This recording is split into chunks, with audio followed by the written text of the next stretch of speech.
The bullet missed Amos Hale's head by 3 inches.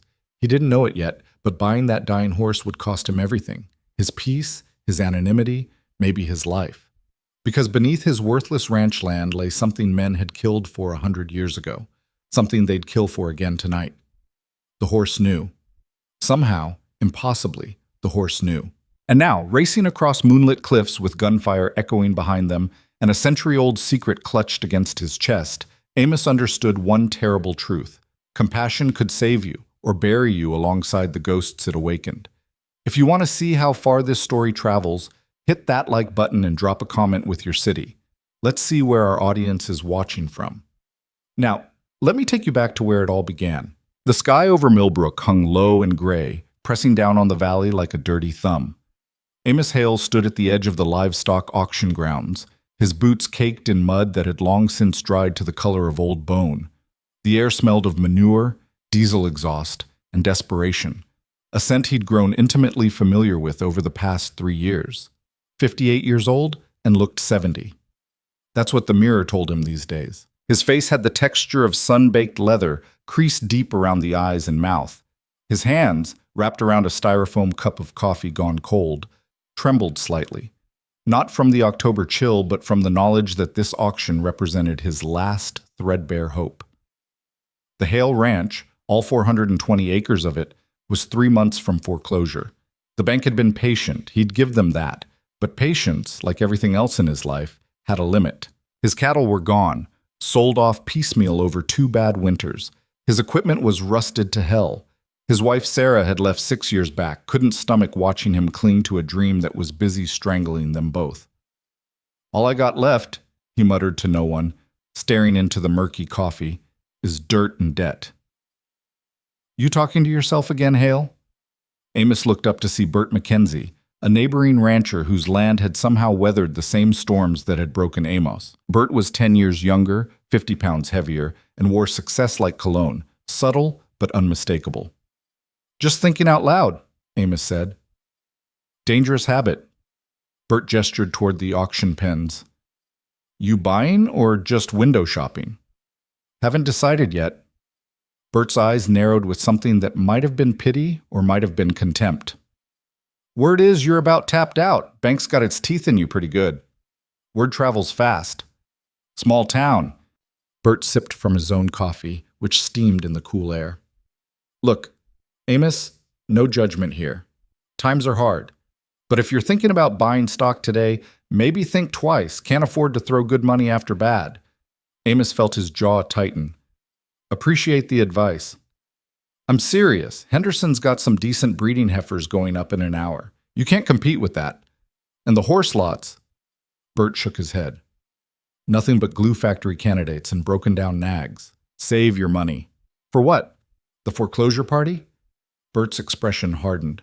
"Suit yourself, just trying to help." As Bert walked away, Amos dumped the cold coffee onto the ground and crushed the cup in his fist. Pride was a luxury he couldn't afford, but apparently he was still paying for it anyway. The auction yard sprawled across 5 acres of trampled grass and temporary fencing. Cattle lowed in their pens, horses shifted nervously in theirs, and everywhere, men in work shirts and ball caps moved with the purposeful energy of people who still had something to lose. Amos felt like a ghost among them, present, but not quite real. He wandered toward the horse pens without really knowing why. He had no use for a horse, no money for feed, no time for training, no strength left for the kind of work that required a mount. But something pulled him that direction anyway, some nameless gravity he didn't bother to resist. The pens were divided into lots. The good horses, young, sound, well-trained, occupied the front sections, where buyers could easily inspect them. These animals gleamed with health, their coats brushed to a shine, their eyes bright and alert. Men clustered around them, discussing bloodlines and performance records, calculating value with the cold precision of accountants. But Amos kept walking, past the promising stock, past the middle-grade animals with minor flaws, all the way to the back pens. The reject lot. The animals nobody wanted. Here, the horses told different stories. A gray mare with a badly set broken leg that left her with a permanent limp. A gelding so old his spine showed through his dull coat like a mountain range. a paint horse with wild rolling eyes that spoke of abuse and terror. These were the animals bound for slaughterhouses, their flesh destined for dog food cans and European dinner plates. Sad, ain't it? Amos turned to find an older black man leaning against the fence beside him. The stranger wore overalls and a faded denim jacket, his hair white and close-cropped, his eyes the color of weathered pennies. "What's that?" Amos asked. "All these creatures, used up, thrown away. We do that, you know. Use things till they're broke, then toss them aside." The old man nodded toward the pens. "Horses especially. They'll work themselves to death for you if you ask. And this is the thanks they get." Amos studied the man. "You a buyer?" "Nah, just passing through. Used to work horses back in the day. Cavalry, believe it or not. Long time ago." He smiled, showing teeth too straight and white to be original. "Name's Elijah. Elijah Cross." "Amos Hale." They shook hands. Elijah's grip was firm, calloused, the handshake of a man who'd spent his life doing real work. "You looking for something particular, Mr. Hale?" Amos shrugged. "Don't rightly know what I'm looking for. Maybe nothing." Elijah gazed out at the horses. "Well, sometimes nothing finds us anyway." They stood in companionable silence for a moment.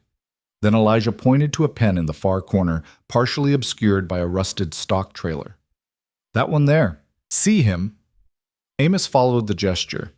In the shadowed pen, nearly hidden from view, stood a single horse. Bay in color, reddish-brown coat with a black mane and tail, but so covered in mud and filth that the true shade was barely visible. The animal stood with its head low, ribs showing, one rear leg cocked to rest it. Everything about the horse's posture spoke of exhaustion, of pain, of surrender. "What about him?" Amos asked. "Take a closer look." Something in Elijah's tone made Amos move toward the pen. As he approached, the horse's ear flicked toward him. Just one ear, a tiny acknowledgement of his presence. Amos climbed up onto the lowest fence rail to get a better view. The horse was in terrible shape, severely underweight, coat matted with mud, and what looked like old blood. Cuts and abrasions covered the visible parts of its body. One eye was swollen, partially shut. But as Amos looked closer, he saw something else. The horse was watching him, not with the dull, defeated gaze of a broken animal, but with clear, focused intelligence. The one good eye tracked Amos's every movement. There was awareness there. Recognition, almost. As if the horse was studying him just as carefully as Amos was studying the horse. "Jesus," Amos breathed. "What happened to this one?" "Owner died 3 weeks back," said a new voice. "What?" Amos looked down to see one of the auction staff, a kid barely out of his teens with a clipboard. Neighbors found the animals half-starved. Most got rehomed. This one, he shrugged. "Too far gone. Auction's just a formality. Slaughter buyers already committed." "How old?" The kid consulted his clipboard. 12, 13 maybe, gelding, no papers, no name on file. He glanced at the horse with the casual indifference of someone who'd seen too much suffering to still feel it. "Shame, really. Probably was decent once." "Can I go in?" The kid looked surprised. "Why?"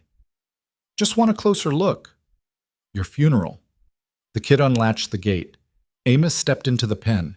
Immediately he smelled the sourness of infection, the copper tang of blood. The horse didn't move, didn't react to his approach, just kept watching with that one clear eye. Amos moved slowly, hands visible, making soft sounds in his throat, the wordless language that sometimes bridged the gap between species. When he got within arm's reach, the horse's nostril flared, taking in his scent. Still, the animal didn't move away. "Easy, boy," Amos murmured. "Nobody's going to hurt you. Not today." He reached out, slow as sunrise, and placed his palm against the horse's neck. The coat was matted, filthy, but underneath he could feel the warmth of living flesh, the slow throb of a heartbeat that refused to quit. The horse shuddered once beneath his touch, then went still. Amos ran his hand down the animal's shoulder, feeling the bones too close to the surface. The horse had given everything, spent everything, and was now waiting, with dignity, with quiet pride, for whatever came next. "You've been through hell, haven't you?" Amos said softly. The horse turned its head slightly, bringing both eyes to bear on Amos. The swollen one was clouded, probably half blind, but the other gleamed with that same unsettling awareness. And for just a moment, Amos felt something he couldn't name, a recognition, a connection. As if the horse was looking not at him, but into him, seeing all the way down to the broken, desperate core of who he'd become. "You see me, don't you?" Amos whispered. "You see exactly what I am." The horse exhaled, a long, rattling breath that sounded almost like agreement. Elijah's voice floated over the fence. "Funny thing about horses, Mr. Hale. They got a sense about people. Can tell when someone's empty inside, when someone's full of meanness, and they can tell when someone's got a little light left, even if that person's forgotten all about it." Amos looked back at the old man. "What are you saying?" "I'm saying that horse is still standing when he ought to be dead, and you're still here when most men would have quit. Maybe there's a reason you two are in the same place at the same time." "That's crazy talk." "Maybe," Elijah smiled, "or maybe crazy's just another word for faith." Amos turned back to the horse. Faith. He'd lost that years ago, along with his herd, his marriage, his hope. Faith was for people who still believed things could get better. He was long past that particular delusion, but standing there, hand on the dying horse's neck, feeling that stubborn heartbeat that refused to stop. "How much?" he called out. The kid with the clipboard looked up, confused. "Sir? How much for this horse?" Now the kid laughed outright. "You serious, mister? This animal won't last the week, probably won't last the night." "I asked how much." The kid consulted his clipboard, still smirking. "Slaughter price, $200, but honestly, you'd be throwing your money away. That horse is—" "I'll take him."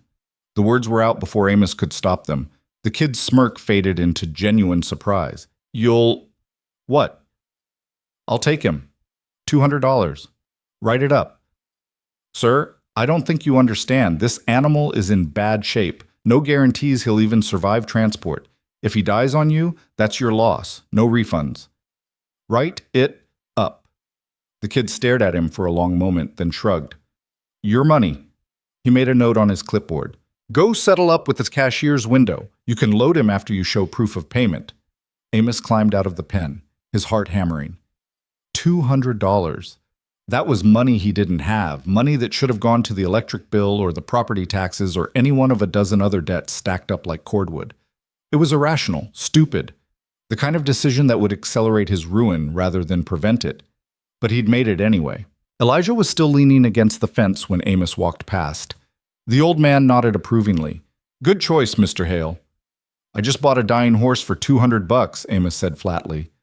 "That's not a good choice. That's insanity. Sometimes they're the same thing." Elijah straightened up, joints popping. "You need help loading him."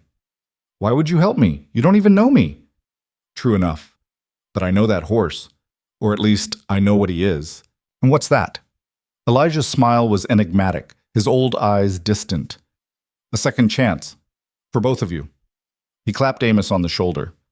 "Come on, let's get him loaded before you come to your senses." The cashier was a middle-aged woman with the permanent scowl of someone who'd been doing the same job for 20 years. She processed Amos's payment without comment, though her eyebrow raised slightly when she saw which lot number he'd purchased. "The Bay and Pen 42?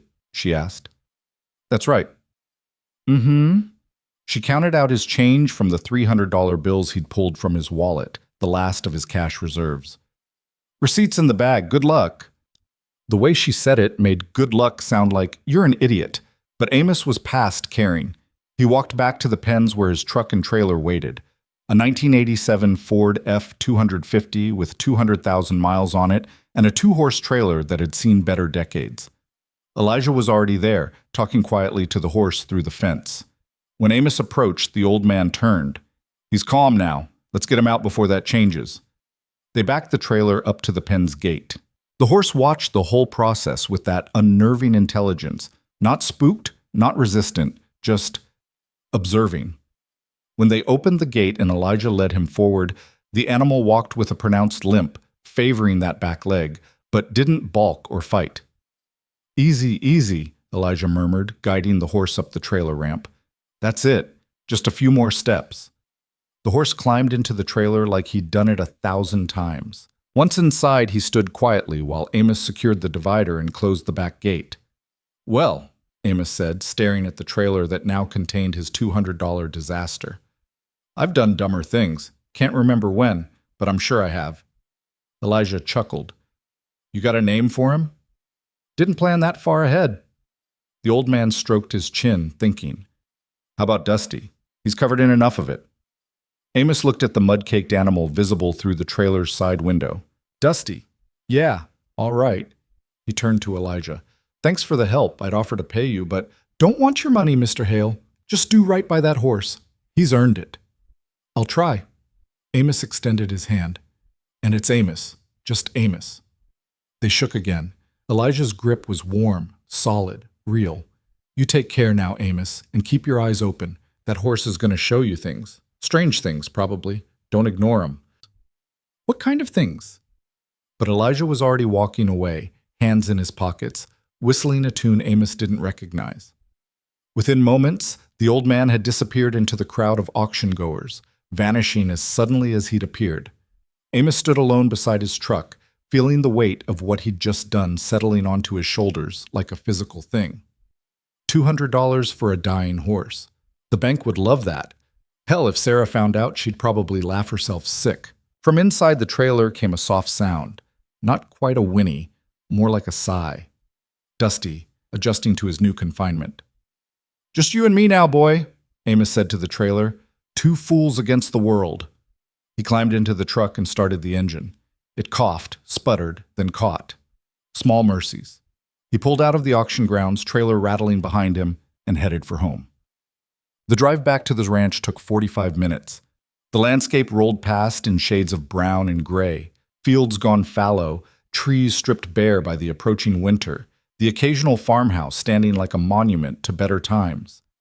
Amos kept the radio off, preferring the silence, or maybe just afraid of what the news might tell him about the world he was failing to keep pace with. His ranch appeared at the end of a long gravel driveway marked by a weathered wooden sign that read, "Hale Ranch, Estant, 1947. His grandfather had carved that sign. 3 generations of Hales had worked this land, and Amos, it seemed, would be the one to lose it. The ranch house was a 2-story structure with peeling white paint and a sagging front porch. The barn, set back about 50 yards, leaned slightly to the left. Its red paint faded to the color of dried blood. The pasture stretched out beyond, empty now except for ghosts. Phantom cattle that sometimes seemed to graze there in Amos's peripheral vision, vanishing when he looked directly. He parked the truck near the barn and killed the engine. For a moment, he just sat there, hands on the wheel, wondering what the hell he was doing, wondering if maybe he'd finally cracked, if the stress and loneliness had finally broken something essential in his brain. But the trailer rocked slightly as Dusty shifted his weight, and the movement pulled Amos back to the present. Real. This was real. He'd bought a horse. Now he had to deal with the consequences. He got out and opened the trailer's back gate. Dusty stood inside, watching him with that same unblinking focus. "All right, boy. Welcome home. Such as it is." He lowered the ramp and untied the divider. Dusty backed out carefully, testing each step, that bad leg clearly paining him. Once on solid ground, the horse stood still, taking in his new surroundings with slow, deliberate sweeps of his head. Amos led him into the barn. The structure was mostly empty, a few stalls still intact, some old tack hanging on the walls, the smell of ancient hay and older memories. He guided Dusty into the largest stall, one that still had decent walls and a door that closed properly. "Give me a minute," Amos said.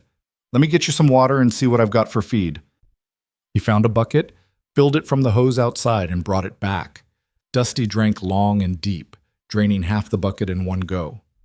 Amos watched the horse's throat work, watched the water disappear into that wrecked body, and felt something twist in his chest. "You're a survivor, aren't you?" he said quietly. "Don't know how, but you are." For feed, Amos had some old hay bales in the loft, dry and dusty, but still good enough. He broke one open and scattered it in the stall. Dusty sniffed it, then began to eat with careful, measured bites. Not desperate, not frantic, just steady, patient.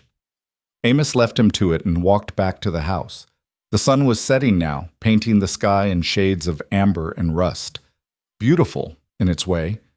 The land had always been beautiful, even when it was busy killing you. Inside, the house was cold and dark. Amos flipped on lights, started a pot of coffee, and sank into his recliner, the only piece of furniture Sarah hadn't taken with her. The silence pressed in from all sides. He should call someone. Tell them what he'd done. But who? He had no close friends left. His family was scattered or dead. There was no one to call.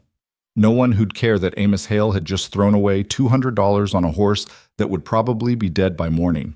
The coffee finished brewing. He poured a cup, black, and sat at the kitchen table. Through the window, he could just see the barn, a dark shape against the darkening sky. "What the hell did I do?" he muttered. But deep down, beneath the fear and the doubt, there was something else. Something that felt almost like hope, though he barely recognized it anymore. That horse had looked at him and seen something. Something worth saving, maybe. Or at least something familiar. Another broken thing refusing to lay down and die. Amos drank his coffee and watched the night swallow the ranch. Tomorrow, he'd have to figure out how to care for Dusty, how to treat those wounds, how to nurse an animal back from the edge when he could barely keep himself going. Tomorrow, he'd have to face all the ways this decision was going to make his life harder. But tonight, for the first time in longer than he could remember, Amos Hale didn't feel completely alone. But he woke at dawn to the sound of something crashing in the barn. Amos bolted upright, heart hammering. For a moment, he couldn't place the sound. His brain, still foggy with sleep, offered up wild explanations. Thieves, vandals, Sarah coming back to take the last of what was his. Then he remembered. Dusty. He threw on yesterday's clothes and ran outside, boots unlaced, jacket flapping. The barn door stood open. He distinctly remembered closing it last night, and from inside came more sounds. Not distress exactly, but movement. Purposeful movement. Amos entered the barn and stopped dead. Dusty stood in the center of the main floor, outside his stall. The stall door hung open on its hinges, and scattered around the horse's feet were things, objects, debris. No, not debris. Amos looked closer. Bits of metal, rusted pieces of what might have been tools or equipment, chunks of wood with old nails driven through them. And there, near Dusty's front hoof, something that gleamed even in the dim light filtering through the barn's gaps. Amos knelt and picked it up. A coin. Old, heavy, corroded, but still recognizable. He turned it over in his fingers, squinting at the faded markings. It was a Liberty Head double eagle, a $20 gold piece, dated 1865. "What the hell?" Amos breathed. He looked up at Dusty. The horse was watching him with that same intense focus, ears forward, not nervous or spooked despite being out of his stall.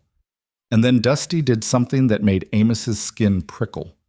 The horse pawed at the ground, not randomly, not anxiously, deliberately, 3 times in the exact same spot, about 5 feet to Amos's left.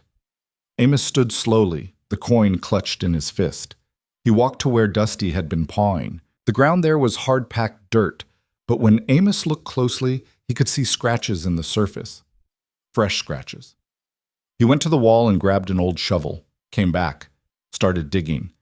The shovel bit into the earth with a sound like tearing cloth.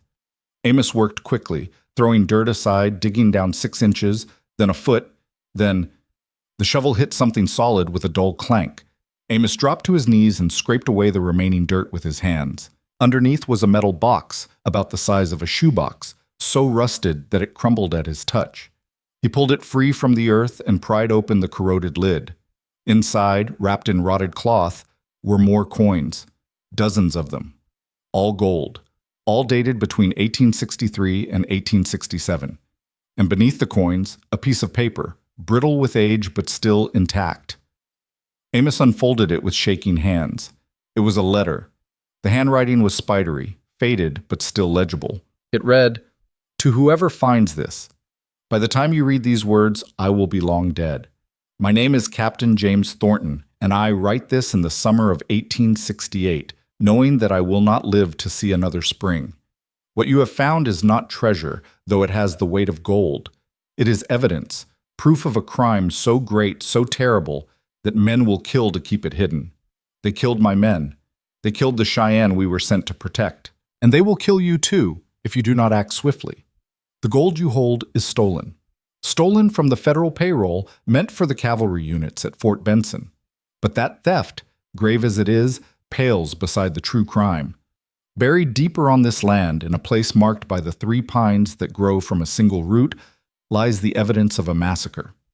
We were ordered to protect a peaceful Cheyenne camp during their winter hunt, but we were betrayed by our own command. Major Garrett Sullivan, in league with territorial officials and mining interests, wanted that land, wanted it cleared of natives so the gold beneath could be claimed.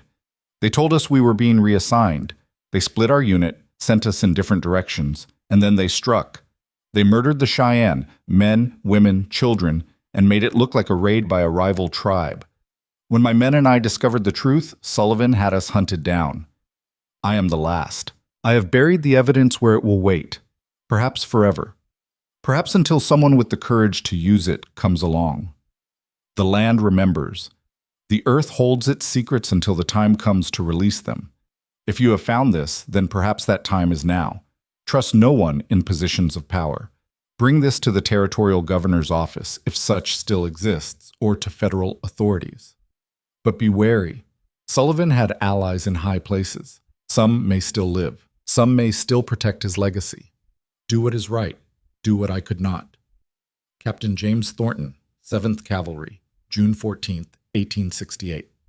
Amos read the letter 3 times. His hands had gone numb. His mind reeled, trying to process what he was holding. A historical document, evidence of a cover-up, a massacre, a conspiracy stretching back over 150 years. And it had been buried here, on his land, all this time, waiting. He looked up at Dusty. The horse was still watching him, still standing in that same calm, purposeful way. "You knew," Amos whispered. "Somehow, you knew this was here." Dusty exhaled through his nostrils, a sound that might have been agreement or might have been coincidence, but in that moment, Amos wasn't sure the distinction mattered anymore.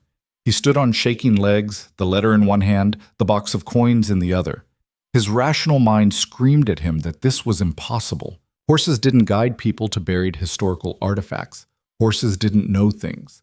But the evidence was in his hands. Literal, tangible evidence. "The 3 pines," Amos said aloud, "growing from a single root." He knew that spot. It was at the far edge of his property, up near the base of the ridge that marked the boundary between his land and the national forest. 3 pine trees, ancient and gnarled, growing so close together they seemed to share a trunk. He'd always thought it was just a natural oddity. But if the letter was true... Amos looked at Dusty again. The horse had turned his head now, facing west, toward the ridge, toward the 3 pines. "You want me to go there?" Amos said. It wasn't a question. Dusty didn't move, didn't react, but Amos felt it anyway. A pull, a certainty, as if the land itself was calling to him through the animal standing before him. He carefully folded the letter and put it back in the box with the coins. His mind was racing now, cataloging possibilities and dangers. If what the letter claimed was true, then somewhere on his land was buried evidence of a 150-year-old massacre and conspiracy. Evidence that could rewrite history. Evidence that people might have killed to protect once and might kill to protect again. But who would even know about it after all this time? Surely everyone involved was long dead. Sullivan, his allies, the victims, all dust now, all bones and memory. Unless some families had passed down the secret. Unless some institutions still had records. Unless the wrong revelation could still damage the right people, even a century and a half later. Amos felt a chill that had nothing to do with the morning air. He carried the box back to the house, his legs feeling disconnected from his body. Inside, he placed it on the kitchen table and stared at it like it might explode. "This is insane," he said to the empty room. "This is absolutely insane." But even as he said it, he was pulling out his laptop, an ancient Dell that took 5 minutes to boot up, and starting to search. He typed in Captain James Thornton, 7th Cavalry, 1868, and waited. The results were sparse. A few genealogy sites, a mention in a book about post-Civil War cavalry units. But there, on the 3rd page of results, was something that made his breath catch. An archived newspaper article from the Denver Chronicle, dated September 1868. Cavalry captain missing. Foul play suspected. Captain James Thornton of the 7th Cavalry has been declared missing following his failure to report to Fort Benson after a routine patrol.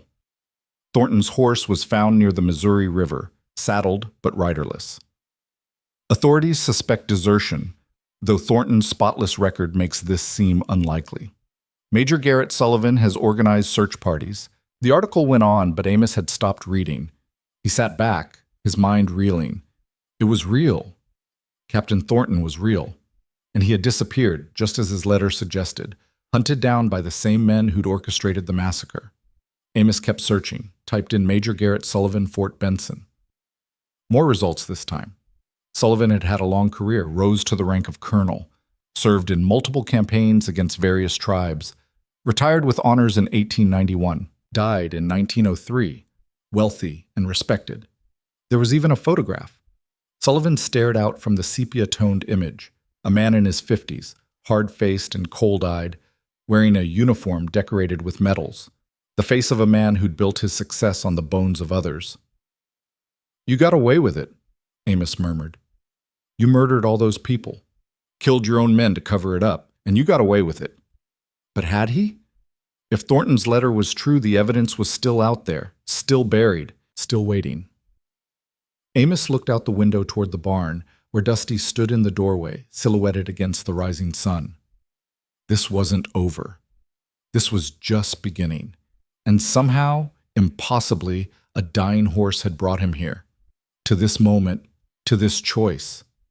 Amos could ignore it, could rebury the box, could pretend he'd never found it, could let sleeping dogs and century-old secrets lie. Or he could do what Thornton had asked, what the letter pleaded for. He could find the rest of the evidence. He could bring it to light. He could give voice to the voiceless, justice to the dead. It was insane. Dangerous, probably. Definitely beyond anything a broke, desperate rancher had any business attempting. But then again, buying a dying horse for $200 had been insane too, and that decision had led him here, to the edge of something vast and terrible and important. Amos closed the laptop, stood, walked back to the barn. Dusty turned to face him as he approached. The swelling around the horse's eye had gone down slightly. The wounds on his body would heal given time and care, but that intelligence in his gaze, that hadn't changed. If anything, it burned brighter now. "All right, boy," Amos said quietly. "You brought me this far. Guess I'll see where you want to take me next." He saddled Dusty with an old saddle he found in the tack room, cracked leather but still serviceable. The horse stood patiently through the process, not flinching even when the girth pulled tight around his wounded ribs. Amos mounted slowly, carefully, not sure if Dusty would take his weight or collapse beneath it. But the horse stood firm, solid, despite everything. "The 3 Pines," Amos said. "You know the way?" Dusty's ears flicked forward, and then, without Amos applying any pressure to the reins, the horse began to walk. West. Toward the ridge. Toward the trees growing from a single root. Toward whatever truth had been buried there for 158 years, waiting for this moment, for this man, for this impossible horse to finally bring it back to light. The morning sun climbed higher. The ranch fell away behind them, and Amos Hale, who'd come to that auction with nothing left to lose, rode into his future with no idea how much he was about to find, or how much it was going to cost him. The ride to the ridge took longer than Amos expected. Dusty moved with careful determination, each step measured, that injured leg forcing him into a gait that was more shuffle than walk. But the horse never hesitated, never veered from his westward course, as if following a compass only he could see. The land rose gradually beneath them, pasture land giving way to scrub brush and scattered rocks. Amos hadn't been out this far on his property in years. There'd been no reason to come, no cattle to check, no fences to mend. The earth felt forgotten here, wild in a way that the worked portions of his ranch never could be. 20 minutes into the ride, Dusty stopped. Amos looked around, confused. They were nowhere near the 3 Pines yet, still a good half-mile from the ridge. Nothing marked this spot as special. Just a shallow depression in the ground, maybe 15 feet across, where the grass grew slightly greener than the surrounding brown. "What is it, boy?" Amos asked. Dusty lowered his head and snorted at the ground. Then he pawed. Once, twice, the same deliberate gesture he'd made in the barn. Amos dismounted, his boots hitting the earth with a soft thud. His knees protested.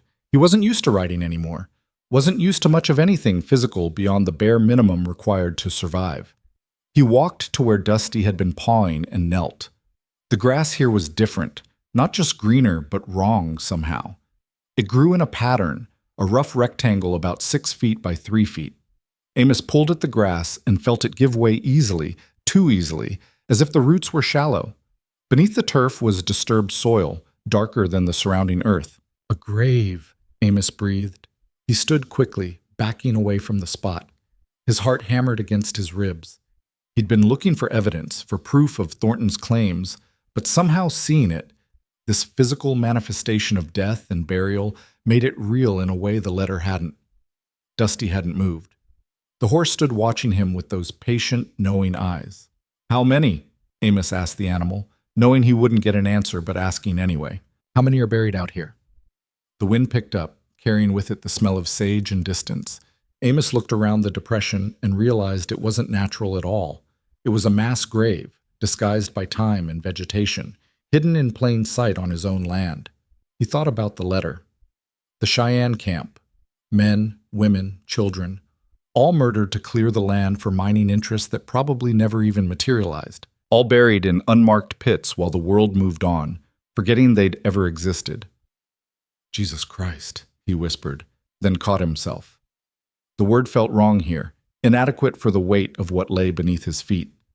He remounted Dusty, his hands shaking as he gripped the reins. The horse started forward again without prompting, moving around the gravesite in a wide arc, as if paying respect to what lay beneath. They continued west. Amos tried to focus on the landscape, on the physical act of riding, on anything except the growing certainty that his property was a graveyard. But every 100 yards or so, Dusty would stop and paw at the ground, marking another burial site.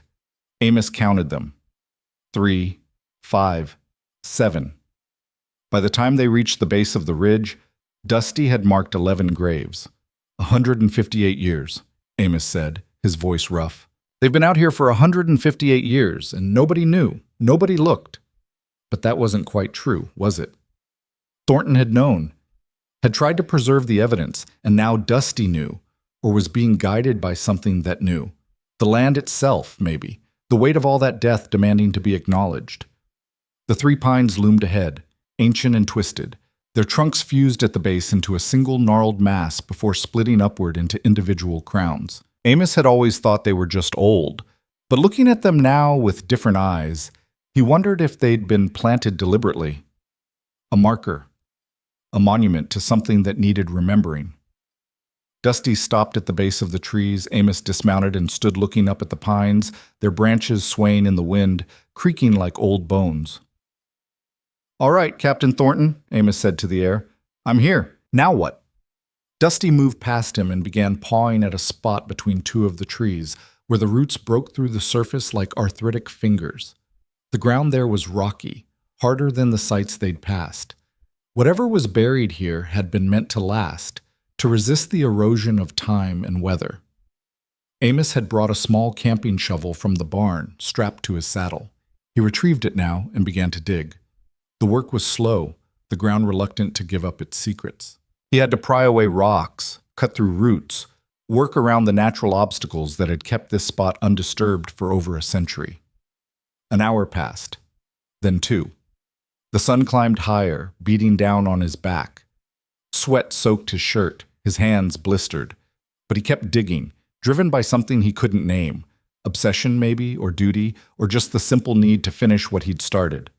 3 feet down, his shovel hit metal. The sound rang out clear and true, so different from the dull thuds of earth and rock.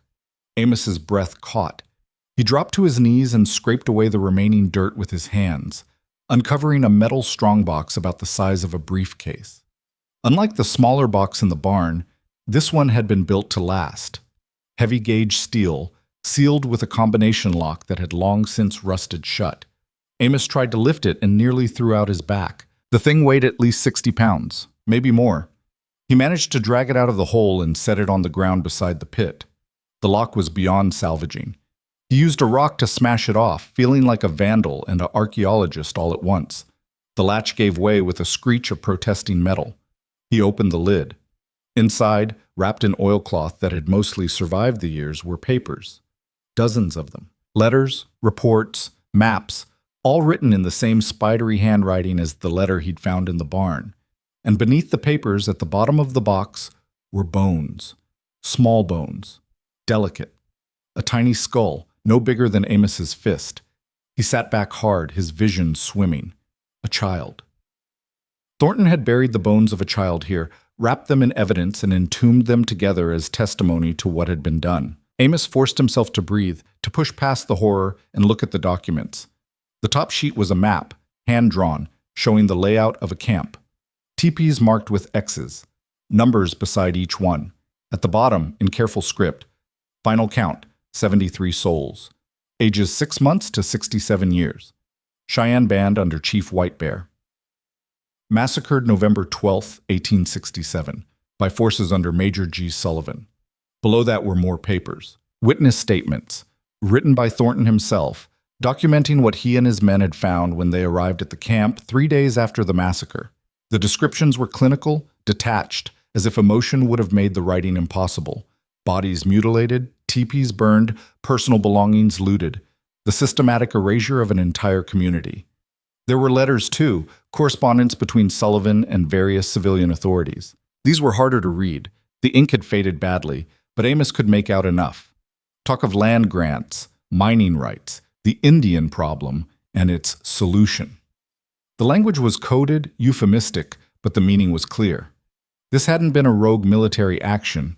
It had been planned, sanctioned, profited from. At the bottom of the stack was Thornton's final letter, dated June 13, 1868, one day before the letter Amos had found in the barn. To whoever finds this cache, I am dying, shot 3 days ago by men sent to silence me. I have perhaps a week, perhaps less. I have used what strength remains to compile this evidence and bury it where it might survive. I do not know if justice exists in this world. I have seen too much to believe in it blindly, but I know that truth exists and that it has weight, and that weight eventually shifts the balance of things. What I have documented here is not just a crime, but a pattern. Sullivan was not alone. This massacre was not isolated. There are others buried in unmarked graves across this territory, all committed in the name of progress and profit. I have included everything I could gather. Maps of the burial sites, names of the victims, when I could learn them. Correspondence proving the conspiracy. The bones of a child named Spotted Fawn, daughter of Chief White Bear, whom I buried with my own hands. Use this evidence wisely. Bring it to those who can act on it, but trust no one until you have corroboration. Sullivan's reach is long, and his allies are powerful. I die knowing I failed to protect those I was sworn to defend. Perhaps you, whoever you are, can succeed where I failed. The land remembers. Listen to it. Captain J. Thornton. Amos read the letter 3 times, each word cutting deeper than the last. Then he carefully rewrapped the documents in their oilcloth, placed them back in the box, and closed the lid. He stood on shaking legs and looked around. The ridge stretched away to the north and south, covered in scrub and stone. How much of it was grave sites? How many bodies lay beneath the surface, unmourned and unmarked? The land remembers, he quoted softly. Listen to it. He'd been listening, or rather, Dusty had been listening for him, translating whatever the land was trying to say into actions Amos could understand. The horse stood nearby, grazing on the sparse grass, looking for all the world like a normal animal doing normal things, but when Amos approached, Dusty lifted his head and fixed him with that knowing stare. "What are you?" Amos asked. "What are you really?" Dusty didn't answer, just breathed, just existed, just looked at him with eyes that had seen too much and understood too well. Amos loaded the strongbox onto Dusty's back, lashing it to the saddle with rope. The horse took the extra weight without complaint. They started back toward the ranch, moving slowly, the box's contents heavier than any physical burden. The ride back was quiet. Amos's mind spun with implications and impossibilities. He had evidence now. Real, documentary evidence of a historical atrocity. The kind of thing that could rewrite textbooks, reshape understanding of the period, bring justice to the long dead. But it also made him a target. The thought came unbidden but wouldn't leave. Thornton had said Sullivan's allies were powerful, That had been in 1868. But families persisted, institutions persisted. Money, once earned from blood and land theft, didn't just disappear. It compounded, grew, became foundations and trusts and political influence. Who would want this evidence suppressed now in the present day? Descendants of Sullivan, maybe, protecting their ancestors' reputation. Mining companies whose land claims traced back to those original grants. Historical societies that had built narratives around Sullivan's heroism and wouldn't want them disrupted. Or maybe no one. Maybe Amos was being paranoid. Maybe after a century and a half, the truth was just the truth, and people would welcome it. But Thornton's warning echoed in his mind. Trust no one until you have corroboration. They were halfway back to the ranch when Amos saw the truck. It was parked on the dirt road that ran along the southern edge of his property, a black SUV with tinted windows. Just sitting there, engine idling, facing his ranch house. Amos reined Dusty to a stop, his heart rate kicking up. Could be nothing. Could be someone lost, checking their GPS. Could be 100 innocent things. But it could also be someone who'd been watching him, who'd seen him ride out, seen him come back with something heavy strapped to his saddle. "Easy, boy," Amos murmured, though he wasn't sure if he was talking to Dusty or himself. The SUV's driver's door opened. A man stepped out, tall, mid-40s, wearing dark jeans and a leather jacket. Even from a distance, Amos could see the bulge under the jacket that suggested a shoulder holster. The man raised a hand in greeting, then started walking toward them across the open ground. Amos's instinct screamed at him to run. But run where? This was his land. And besides, Dusty couldn't run, not with that injured leg, not carrying the extra weight of the strongbox. The man stopped about 20 feet away, close enough to talk, but far enough to not seem immediately threatening. "Mr. Hale?" he called out. "Who's asking?" "My name's David Keller. I'm with the Western Heritage Foundation. I'd like to talk to you about your property." "My property's not for sale." Keller smiled. It didn't reach his eyes. "I'm not here to buy it. I'm here because we've been conducting historical research in this area, and we believe your land may have archaeological significance." Amos felt his stomach drop. "Is that so?" "There are rumors, old stories about cavalry activity in this region during the 1860s. We're trying to verify them, document what we can." Keller's gaze flicked to the strongbox strapped to Dusty's saddle. "That's interesting equipment you're carrying. Been doing some digging? Just ranch work?" "Right." Keller's smile widened fractionally. "The thing is, Mr. Hale, if there are historical artifacts on your land, graves, relics, documents, they fall under federal protection laws. Disturbing them without proper permits is a serious crime. I'm sure you weren't aware of that."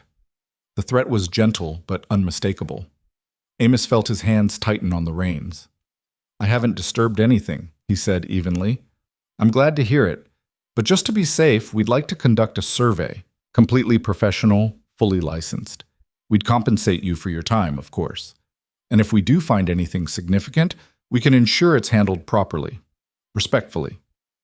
"Respectfully," Amos repeated. "Like how those Cheyenne were handled respectfully in 1867? The words were out before he could stop them. Keller's expression didn't change, but something shifted in his eyes. A hardening, a calculation. "I don't know what you're talking about," Keller said quietly. "Sure you don't." They stared at each other. The wind picked up, carrying dust between them. Dusty shifted beneath Amos, muscles tensing as if sensing the danger in the air. Keller took a step forward. Amos's hand moved instinctively to the rifle scabbard on his saddle.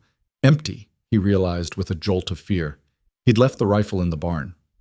"Mr. Hale," Keller said, his voice dropping to a more intimate register. "You seem like a reasonable man. You're in debt. Your ranch is failing. You're 3 months from foreclosure. Those aren't secrets. They're public record. Now, the foundation I represent has substantial resources. We could help you, clear your debts, set you up somewhere comfortable. All we need is cooperation." "Cooperation," Amos said flatly. "You mean silence?" "I mean partnership. We want the same thing you want, to honor the past. But there are right ways and wrong ways to do that. You go running to the media with whatever you think you've found, you'll start a circus. Activists, politicians, lawyers, they'll descend on your land like locusts. You'll lose control of your own property, Is that what you want? What I want, Amos said slowly, is for you to get the hell off my land. Keller's jaw tightened. Don't be stupid. You have no idea what you're dealing with. Then educate me. The people I work for have been protecting certain historical narratives for a very long time. They have resources you can't imagine. Lawyers who can tie you up in court for years. Friends in law enforcement who can make your life very difficult. You're one man, Hale. One broke, desperate man. You can't win this fight. Maybe not, Amos said, but I can damn well try. He nudged Dusty forward. The horse responded immediately, moving toward Keller with steady purpose. Keller took a step back, his hand moving toward his jacket. Don't, Amos warned. You draw that weapon, and we've got a whole different situation. You're making a mistake. Story of my life. Amos guided Dusty around Keller, giving the man a wide berth. Keller turned to watch them pass, his expression dark. This isn't over, Hale, he called out. You have until tomorrow morning to reconsider. After that, we proceed without your cooperation, and you really don't want that. Amos didn't look back. He kept Dusty moving toward the ranch house, every nerve screaming at him to expect a bullet between his shoulder blades. But the shot didn't come. He heard the SUV's engine rev, heard tires on gravel. When he finally glanced back, the vehicle was gone. But the threat remained, hanging in the air like smoke. Back at the ranch, Amos unloaded the strongbox and carried it into the house. His arms shook from the weight and the adrenaline still coursing through his system. He set the box on his kitchen table next to the smaller one from the barn and stood staring at them both. 2 boxes. Enough evidence to potentially rewrite a chapter of Western history, and enough danger to get him killed. He needed help. He needed someone he could trust, someone with the resources and authority to act on this information. But who? Keller had been right about one thing. Amos didn't know who Sullivan's modern allies were, didn't know how deep the corruption ran or who might be compromised. Thornton's words came back to him. Trust no one until you have corroboration. Amos pulled out his laptop and started searching. He needed to find out everything he could about the Western Heritage Foundation, about David Keller, about the Sullivan family, and what had happened to their fortune after the old bastard died. He worked through the afternoon following digital breadcrumbs down rabbit holes of corporate filings and historical records. What he found made his blood run cold. The Western Heritage Foundation was real, but it was a shell. Its board of directors consisted of lawyers and corporate officers with ties to half a dozen major companies, mining firms, land development corporations, political action committees. Following the money backward, he found connections to the Sullivan Family Trust, established in 1891 with wealth derived from territorial investments and land holdings. Sullivan's descendants were still around, still wealthy, still influential, and apparently still very interested in making sure their ancestors' crimes stayed buried. Amos sat back, rubbing his eyes. The sun was setting outside, painting the kitchen in shades of amber. He'd been so focused on the research that he'd forgotten about Dusty. He went out to the barn and found the horse in his stall, standing quietly. The swelling around Dusty's eye was almost completely gone now. The wounds on his body were healing faster than they should have been, faster than was natural, if Amos was being honest. You're not just a horse, are you? Amos said quietly. I don't know what you are, but you're more than that. Dusty turned to look at him, and for just a moment Amos could have sworn he saw something ancient and knowing in those dark eyes, something that had witnessed too much and carried too many memories to be contained in one animal's lifetime. Thornton sent you, didn't he? Somehow, across all those years, he sent you to find someone who'd listen, someone who'd act. The horse made a soft sound, halfway between a whinny and a sigh. Amos fed him, checked his water, made sure he was comfortable for the night. Then he went back to the house and made a decision. He couldn't go to local authorities, they might be compromised. Couldn't go to state officials, same problem. But there had to be someone. Some entity or institution that would take this seriously, that had the independence and authority to investigate. He thought about federal agencies. The FBI had an art crime division. Did they handle historical atrocities? The National Archives might be interested in the documents. Or maybe an independent historian, someone with credentials and access to media platforms. As he pondered his options, his phone rang. The screen showed an unknown number. Amos stared at it for a long moment, then answered. "Mr. Hale." It was Keller's voice, smooth and cold. "I trust you've had time to think about our conversation." "I've thought about it." Answer's still no. "That's unfortunate. I want you to understand something, Amos. May I call you Amos? The people I represent don't make idle threats. If you insist on being difficult, there will be consequences. Legal consequences first. We'll file injunctions, have your property declared a restricted archaeological site. You won't be able to sell it, develop it, or even live on it. Without permits, you'll never get. And if that doesn't persuade you—" He let the sentence hang. "If that doesn't persuade me, what?" Amos asked, his voice harder than he felt. "Then accidents happen. Barns catch fire. Old men fall downstairs. Horses break legs and have to be put down." There was no emotion in Keller's voice, just flat statement of fact. "We'd prefer to resolve this amicably, but we will resolve it." The line went dead. Amos stood in his kitchen, phone still pressed to his ear, and felt something snap inside him. It was rage, pure and clean, burning away the fear. These people, these descendants of murderers and thieves, thought they could threaten him into silence, thought they could erase history a second time. They were wrong. He grabbed his laptop and started typing, composing an email. Not to one recipient, but to dozens, every major newspaper, every television network, every independent journalist and blogger he could find email addresses for. He wrote quickly, fingers flying over the keys, pouring out the whole story. The auction, Dusty, the graves, the documents, Keller's threats, everything. At the bottom, he wrote, "I'm attaching scans of some of the documents I found. Consider this my insurance policy. If something happens to me, you'll know why, and you'll know who's responsible." He spent the next 2 hours scanning documents from both boxes, uploading them to the email.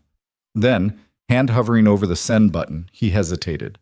Once he sent this, there was no taking it back. The story would be out there. And whether it went viral or got buried, he'd have made himself a target, made Dusty a target, made everything he had left in this world a target. But what was the alternative? Let Thornton's sacrifice mean nothing? Let those 73 souls stay forgotten and unmourned?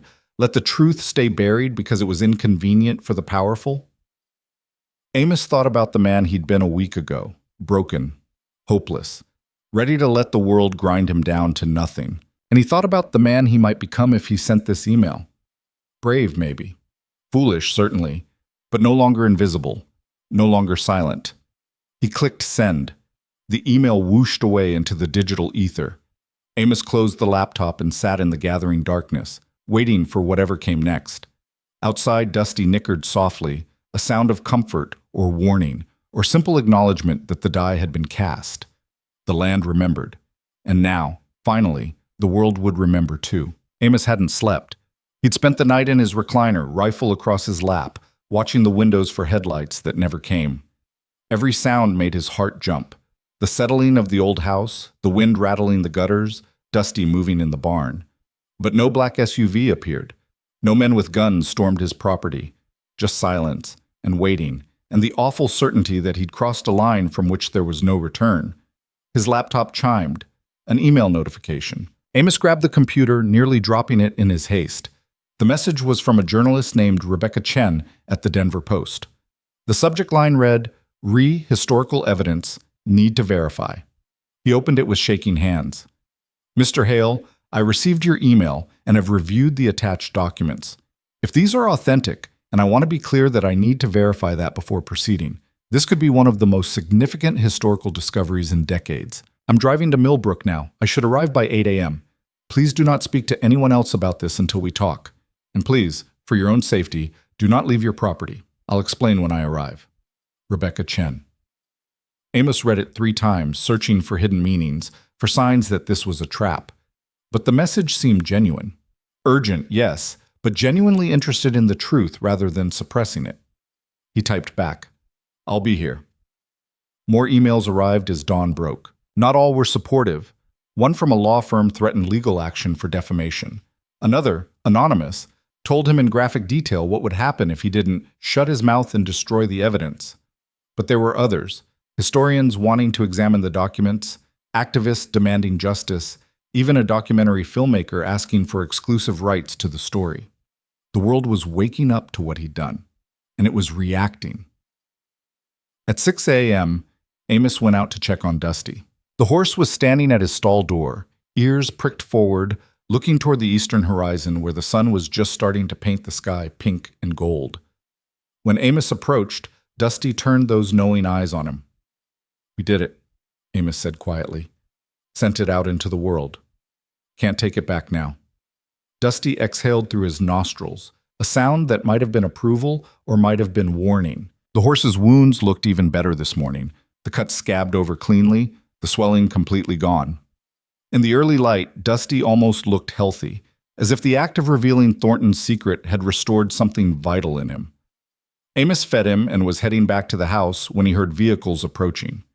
Multiple vehicles, moving fast on the gravel road.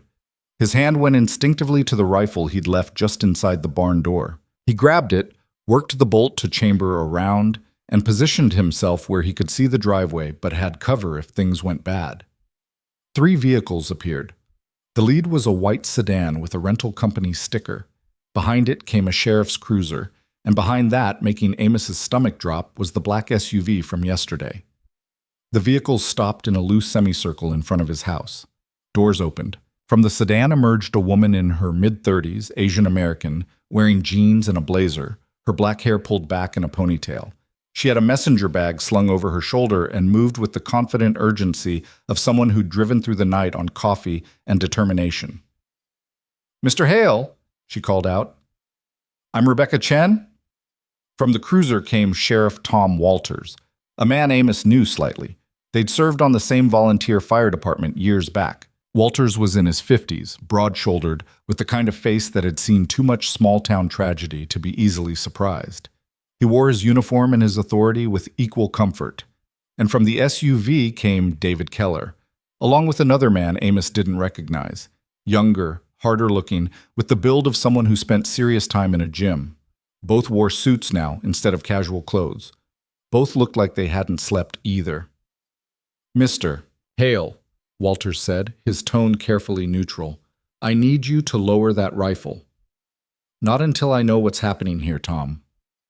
"What's happening is I got 3 different calls this morning. One from this journalist saying she's coming to interview you about some historical discovery. One from the Western Heritage Foundation claiming you've been illegally excavating protected sites.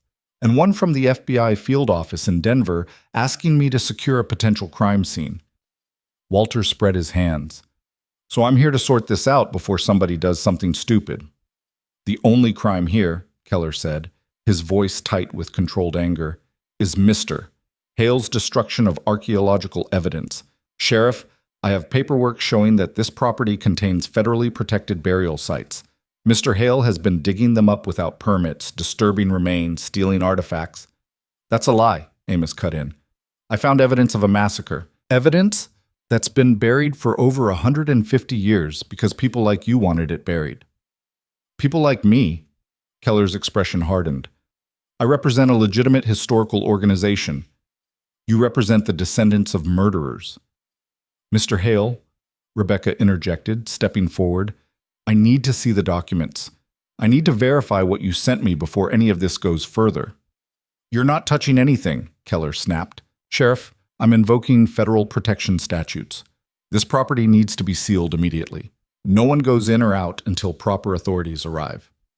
Walters looked between them all, clearly trying to gauge who was telling the truth. "Mr. Hale, did you dig up human remains?" "I found a strongbox. It contained documents and, yes, some bones. A child's bones. They were placed there by a cavalry captain named James Thornton as evidence of a massacre." "So you admit to disturbing a burial site?" "I admit to uncovering the truth." "The law doesn't care about your intentions," Keller said. "It cares about proper procedures. Mr. Hale has contaminated whatever evidence exists. He's compromised any potential investigation with his amateur archaeology." "I've compromised your cover-up, you mean?" Keller's jaw tightened. "Sheriff, arrest this man. Charge him with destruction of federal property, theft of historical artifacts, whatever applies. Get him off this property so professionals can assess the damage." Walters looked at Amos for a long moment. They'd fought fires together, had saved a family from a burning house once, had shared the unspoken bond that came from seeing people at their worst and best. Finally, Walters spoke. I'm not arresting anyone yet. But Mr. Hale, I do need you to show me what you found. And I need Miss Chen and Mr. Keller here as witnesses, so nobody can claim evidence was tampered with. So fine, Amos said. He lowered the rifle but didn't put it down. Follow me. He led them into the house. The strong box and the smaller box still sat on his kitchen table, opened, their contents partially visible. Rebecca moved toward them immediately, pulling out a camera and a pair of white cotton gloves. Don't touch anything yet, Walters said. Let me see first. He examined the boxes carefully, reading the visible documents without moving them. His expression shifted as he read. Surprise, then horror, then a kind of grim understanding. When he looked up, his face was pale. If this is real, it's real, Amos said. Captain James Thornton, 7th Cavalry. You can verify his existence. Verify he went missing in 1868. Verify that Major Garrett Sullivan commanded forces in this region during that period. Rebecca was taking photos, documenting everything. The handwriting matches known samples of period correspondence. The paper stock is consistent with 1860s military issue. The ink composition can be tested, but visually, it's authentic. Authentic forgeries exist, Keller said, but his voice lacked conviction. He was staring at the documents with an expression that mixed fear and fury. This needs to be examined by experts before— I am an expert, Rebecca interrupted. I have a PhD in Western American history. I've published 3 books on cavalry-Indian relations, and what I'm looking at here is either the most elaborate hoax in historical scholarship, or it's genuine primary source evidence of a massacre and conspiracy. She looked at Keller. Which would explain why you're so desperate to suppress it. I'm not suppressing anything. I'm protecting historical integrity. You're protecting the Sullivan family legacy, Amos said. Your foundation is funded by the Sullivan Family Trust, money that came from land stolen after massacres like this one. Keller's composure cracked. You have no idea what you're talking about. The Sullivan family built this region. They brought civilization, commerce, prosperity. They built it on bones, Rebecca said quietly. She was reading one of Thornton's reports now, her face growing darker with each line. 73 people. Murdered in their sleep, children killed with their parents. This is genocide, Mr. Keller, and your foundation exists to make sure no one knows about it. Sheriff, Keller said, his voice rising, this woman is biased. She came here with an agenda. I came here because a man sent me evidence of a historical atrocity, Rebecca shot back. An atrocity you're trying to bury for the second time. Enough, Walters said. He pulled out his phone. I'm calling the FBI field office. This is beyond my jurisdiction. He looked at Keller. And yours. Everyone stays right here until federal agents arrive. You're making a mistake, Keller said. The people I represent have significant influence. Then they can use it to hire good lawyers. But right now, you're staying put. Keller's face went rigid. He exchanged a look with his companion, some unspoken communication passing between them. Then he nodded slowly. Fine. We'll wait for federal authorities, but I'm calling my own legal team. He stepped outside, phone already to his ear. The younger man followed. Through the window, Amos could see them standing by the SUV, engaged in what looked like a heated conversation. Rebecca moved closer to Amos, lowering her voice. You need to understand what you've done.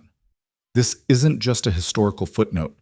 The Sullivan family is connected to major corporate interests across 3 states: mining, real estate, energy. If this evidence proves their wealth originated from war crimes and land theft, it could invalidate property claims worth billions. Good, Amos said. No, not good. Dangerous.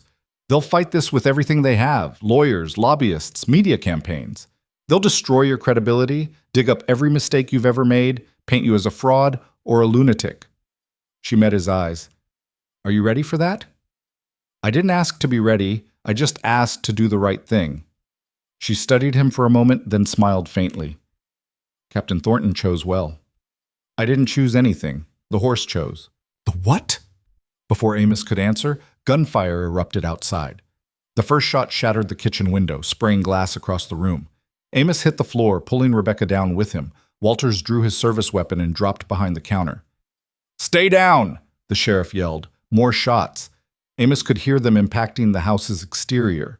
the distinctive crack of high-powered rifles. He crawled to where he'd left his rifle and grabbed it, his heart hammering against his ribs. "What the hell is happening?" Rebecca gasped.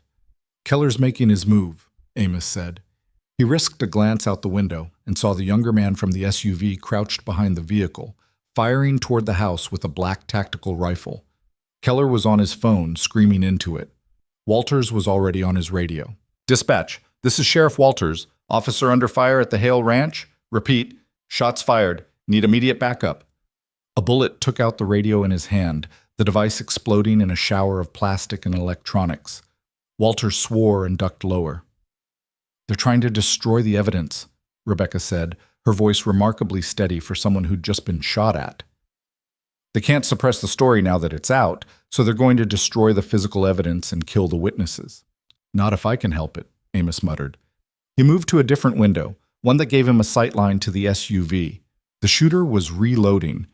Amos didn't think, just acted, raised his rifle, aimed, fired. The shot went wide, but it made the shooter dive for cover. It also revealed their situation. The SUV wasn't alone anymore. 2 more vehicles had arrived, both dark sedans, and men were emerging from them with weapons. "How many?" Walters asked. 6, maybe 7. "We're outgunned." "No," Amos said, an idea forming. "We're not." He turned to Rebecca. "Can you handle a rifle?" "I grew up in Montana. I can shoot." He handed her his rifle and pointed to the box of ammunition on the shelf. "Cover that window. Don't let them get close to the house." To Walters, "Tom, you've got the front. I'm going to the barn." "What? Why?" "Because that's where Dusty is, and I'm not leaving him." "Hale, that's suicide." But Amos was already moving, crouching low, heading for the back door. Behind him, Rebecca started firing, methodical and precise, each shot keeping the attackers at bay. Amos burst out the back door and ran for the barn in a low sprint.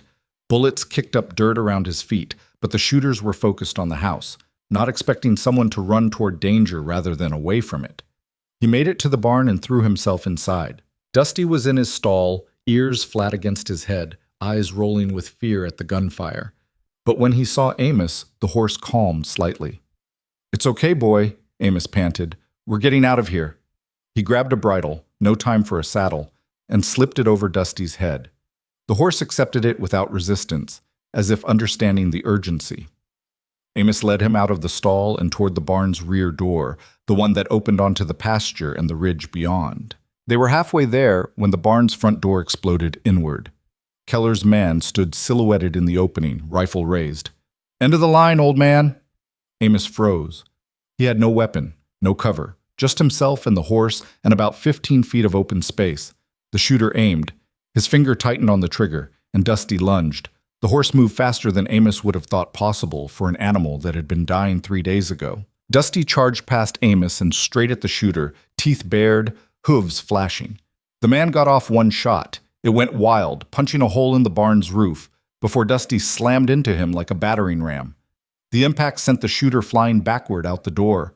His rifle clattered across the ground. He tried to scramble for it, but Dusty was on him, rearing up, hooves coming down inches from the man's head. The shooter rolled away and ran, leaving his weapon behind. Amos stared at the horse. Dusty stood in the doorway, sides heaving, looking more like a warhorse from some ancient battlefield than a broken-down animal from a slaughter auction.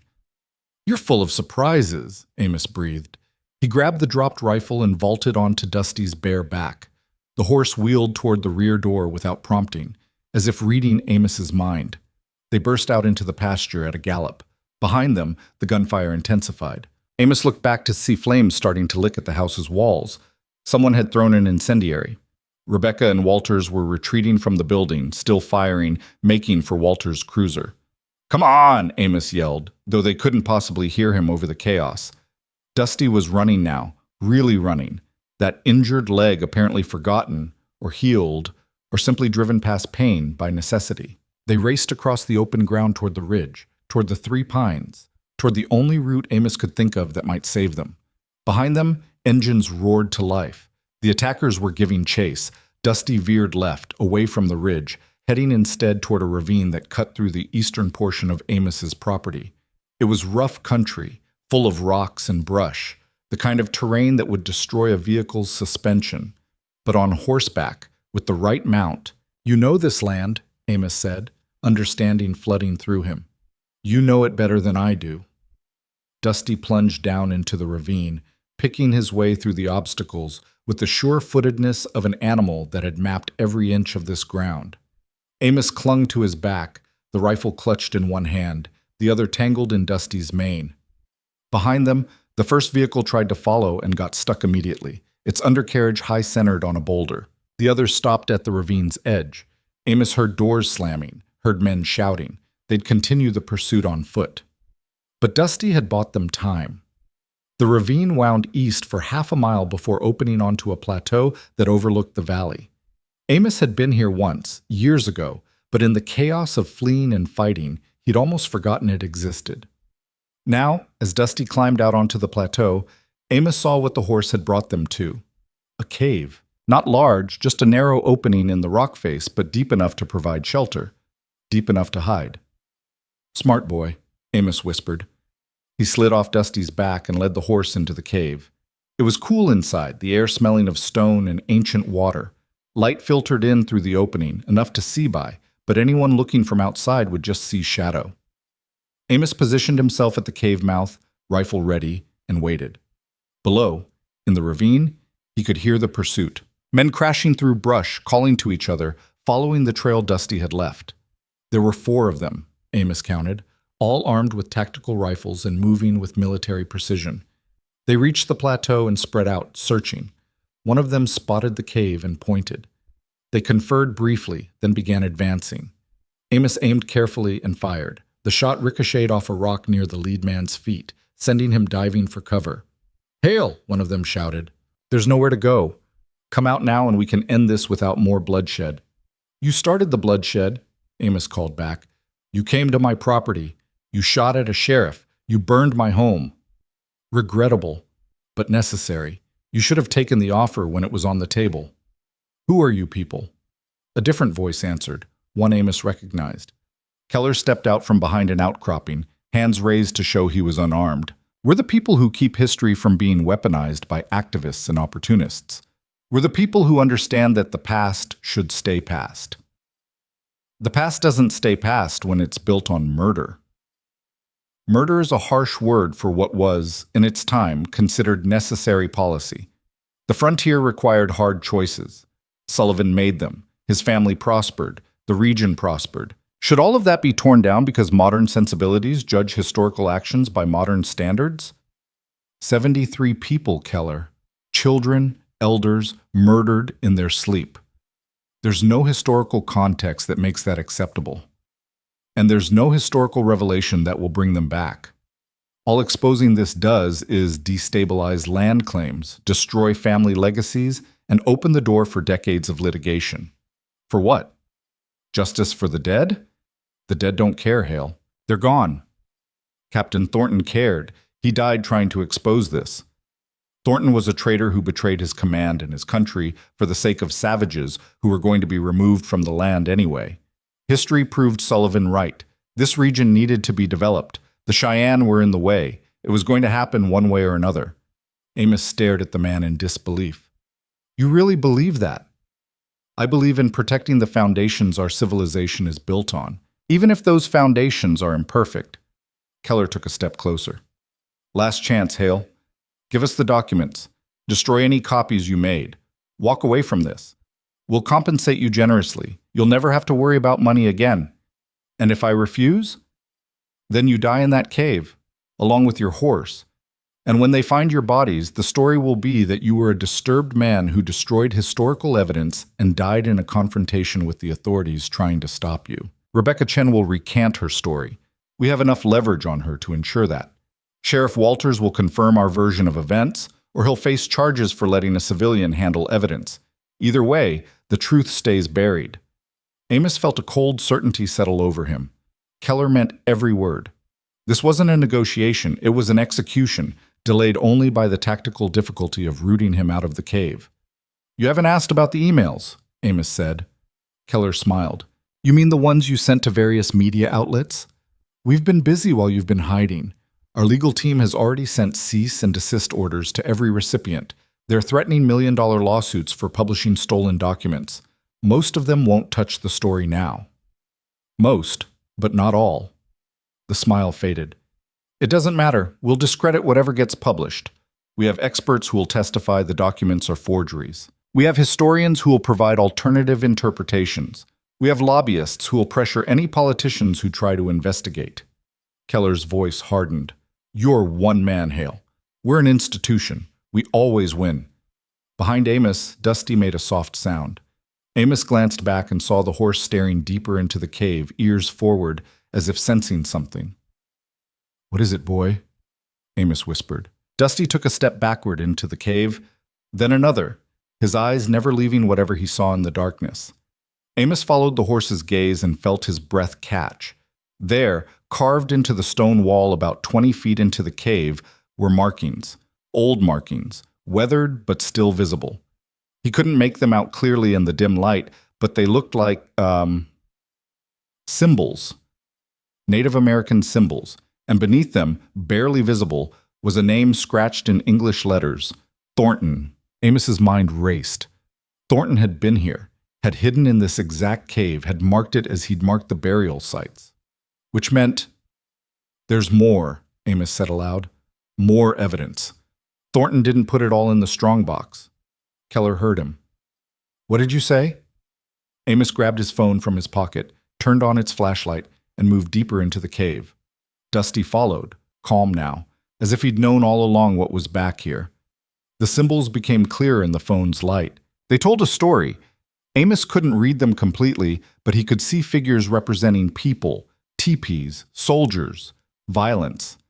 A pictographic record of the massacre, drawn by Cheyenne survivors and preserved here in stone, and beneath the symbols, tucked into a crevice in the rock, was another oilcloth bundle. Amos pulled it out with trembling hands.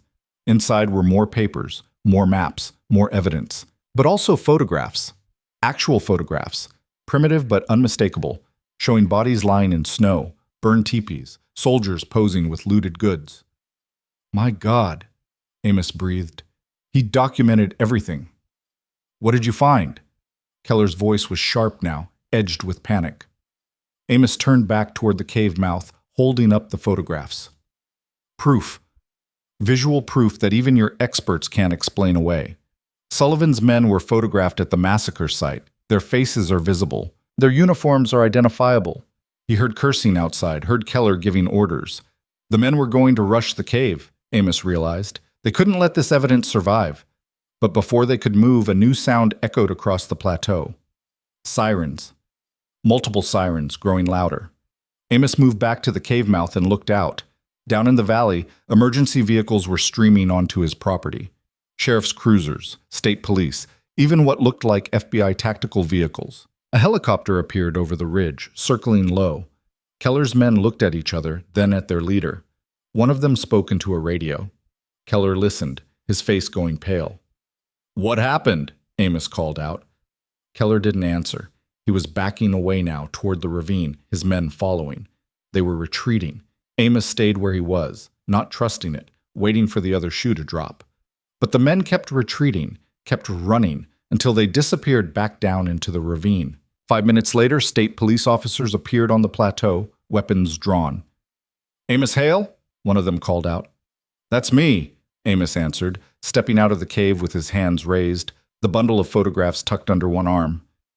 The shooting's over. The men who attacked us fled back toward the road. The officers secured the area quickly and professionally. One of them approached Amos, lowering his weapon. Sir, are you injured? No, but my house is burning, and there are 2 people down there, a journalist and Sheriff Walters, who need help.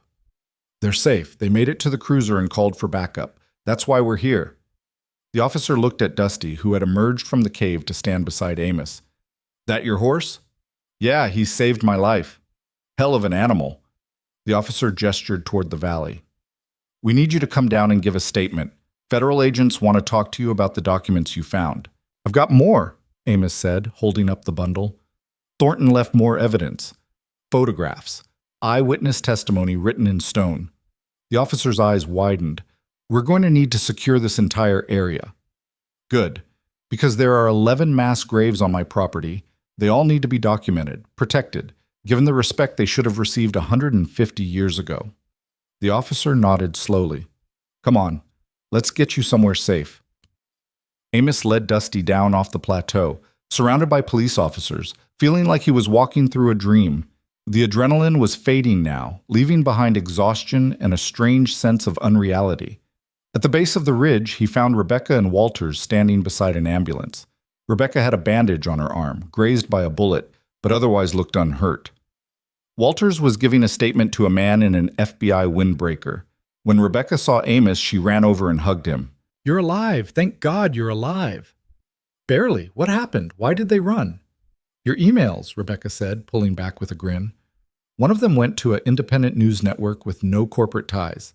They published the story 30 minutes ago. It's already going viral. The Sullivan family's lawyers can't suppress it. It's everywhere. Social media, news sites, even international outlets are picking it up. Amos felt his knees go weak. It's out. It's really out. And Keller's people know they can't cover it up anymore. All they could do was try to destroy the physical evidence and silence the witnesses. But they failed. She looked at the bundle in his hands. What's that? More evidence. The final pieces. He handed it to her carefully. Photographs of the massacre, survivor testimony carved in stone. Everything Thornton gathered before they killed him. Rebecca took the bundle with something like reverence. This is going to change everything. It already has, said the FBI agent, approaching them. He was a serious-looking man in his 40s with short gray hair and the bearing of someone who'd spent time in the military. I'm Special Agent Marcus Freeman. Mr. Hale, we have a lot to talk about. But first, I need to know, are you and these documents safe here, or do we need to move you to a secure location? Amos looked around at the chaos of his property. His house was a smoking ruin. His barn had bullet holes in it. But the land itself, the graves, the cave, the evidence, was intact. The documents need protection, he said, but I'm not leaving. This is my land. These are my people now, the ones buried here. I owe it to them to see this through. Freeman studied him for a moment, then nodded. Understood. We'll set up a security perimeter. No one gets on or off this property without authorization. He looked at Walters. Sheriff, your department will coordinate with us on scene security. Understood, Walters said. He clapped Amos on the shoulder. You did good, Amos. Scared the hell out of me, but you did good. Amos managed a tired smile. Thanks for not arresting me. Day's not over yet. As the authorities organized and Rebecca began photographing the new evidence, Amos led Dusty to what was left of the barn. The structure was damaged, but still standing. He got the horse water and what food he could salvage, then just stood there with his hand on Dusty's neck. You knew, he said quietly. You knew exactly where everything was. The graves, the cave, all of it. How? Dusty turned his head and regarded Amos with those impossibly knowing eyes, and for just a moment Amos could have sworn he saw someone else looking back at him. Someone in a cavalry uniform, wearing captain's bars, with Thornton's spidery signature, and desperate hope burning in their gaze. Then the moment passed, and it was just a horse again. Just Dusty. But Amos knew better now. Knew that some things couldn't be explained by logic or reason. Knew that the land remembered, and sometimes found ways to speak. Thank you, Amos whispered, for choosing me, for trusting me, for giving me a chance to matter. Dusty leaned into his touch, warm and solid and real, and together they stood in the ruins of the old life, waiting for whatever the new one would bring. The excavation began 3 days later. Federal agents had cordoned off Amos's entire property, transforming it into what they called an active investigation site. White tents appeared overnight, covering the grave locations Dusty had marked.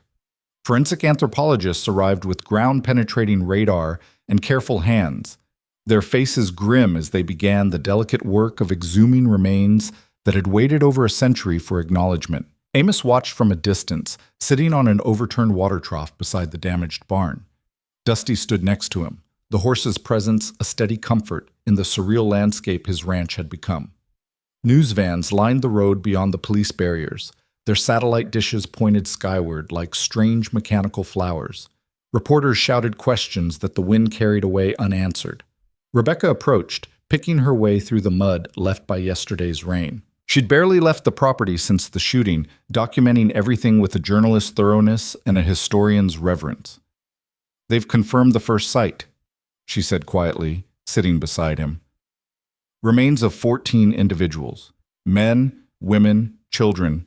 Exactly where your horse indicated." "Dusty," Amos corrected. "His name is Dusty." "Right, sorry." She looked at the horse with an expression somewhere between wonder and unease. "The forensic team is baffled. They keep asking how you knew where to look. I've been telling them you found Thornton's maps, but those maps were general at best. The precision of the grave locations can't be explained," Amos finished. "I know." They sat in silence for a moment, watching the careful excavation work. Finally, Rebecca spoke again. "The story's everywhere now. International news outlets are running it. There's already talk of congressional hearings, criminal investigations into the Western Heritage Foundation. The Sullivan family issued a statement denying any wrongdoing, but their lawyers are scrambling." "Good." "Keller's missing. Disappeared right after the shooting. FBI has a warrant out for him. Conspiracy, attempted murder, destruction of evidence. His associate, the one who fired on your house, was caught trying to cross into Canada. He's talking, giving up names." Amos felt a grim satisfaction at that. How many people were involved? More than we thought. The foundation had contacts in state government, law enforcement, even some federal agencies, people who helped suppress previous attempts to investigate Sullivan's activities. Rebecca pulled out her tablet and showed him a document. "This is a preliminary report from the FBI. Over the past 50 years, there have been at least 6 separate inquiries into Sullivan family land holdings. All of them were quietly shut down. Researchers threatened. Evidence disappeared. One historian lost her tenure position after publishing a paper questioning Sullivan's war record. 50 years of cover-up," Amos said, "and it took a dying horse to break it open." Rebecca glanced at Dusty again. "About that, I've been doing research into the ownership history of that horse. The man who owned him before he died, Robert Elkhorn. He was Cheyenne."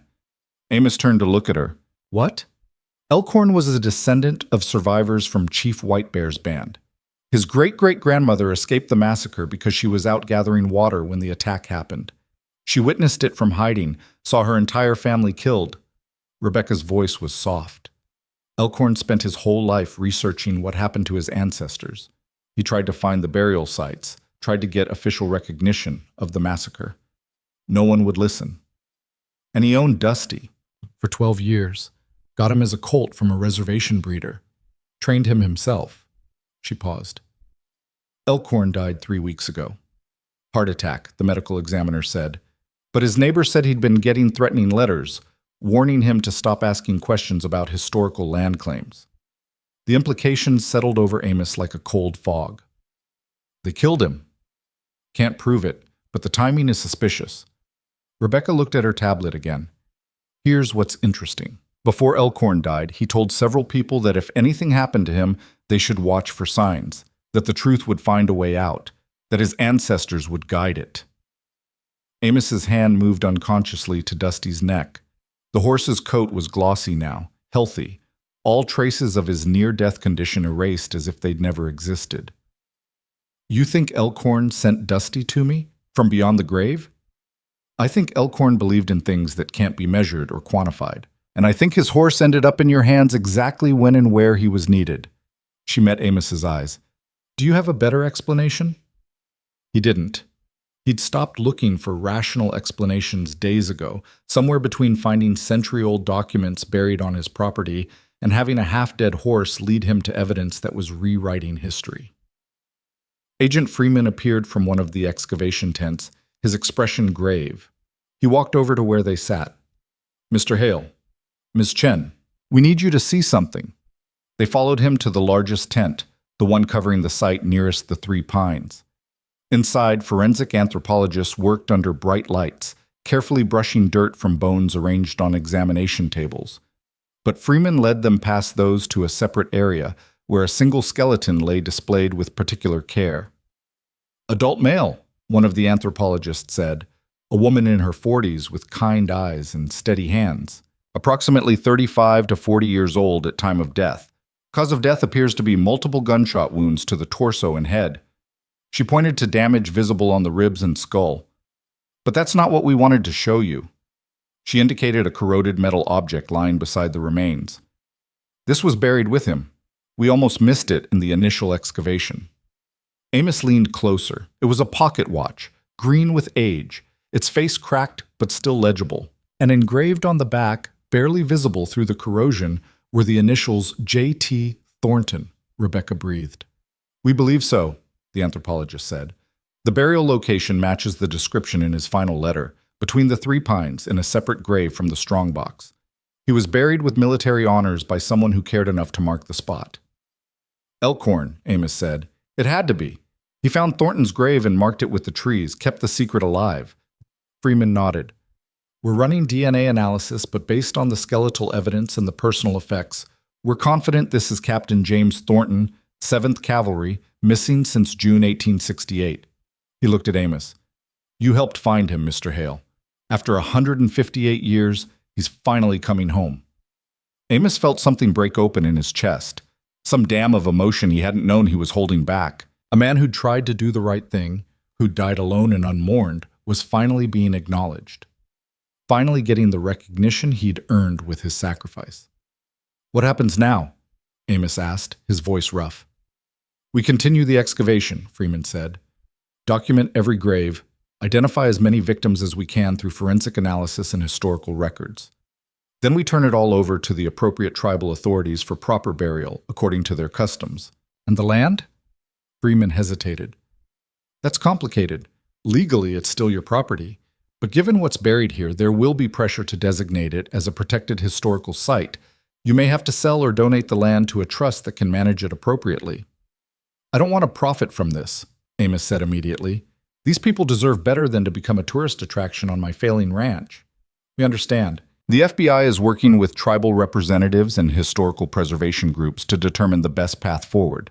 But that's a conversation for later, once we've completed the investigation. Rebecca was photographing the excavation site, her camera clicking softly. This is going to be one of the most significant archaeological discoveries in Western American history. It proves that the massacre happened, provides physical evidence of the conspiracy. Combined with Thornton's documents and the photographs from the cave, it's irrefutable. The Sullivan family's lawyers are still trying to claim the documents are forgeries, Freeman said. But the physical evidence doesn't lie. Neither do the photographs.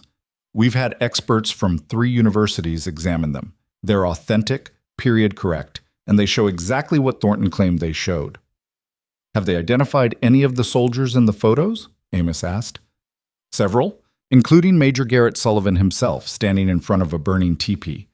There's also a civilian in some of the photos. We're working on identifying him, but he appears to be connected to mining interests in the territory. Freeman's expression hardened.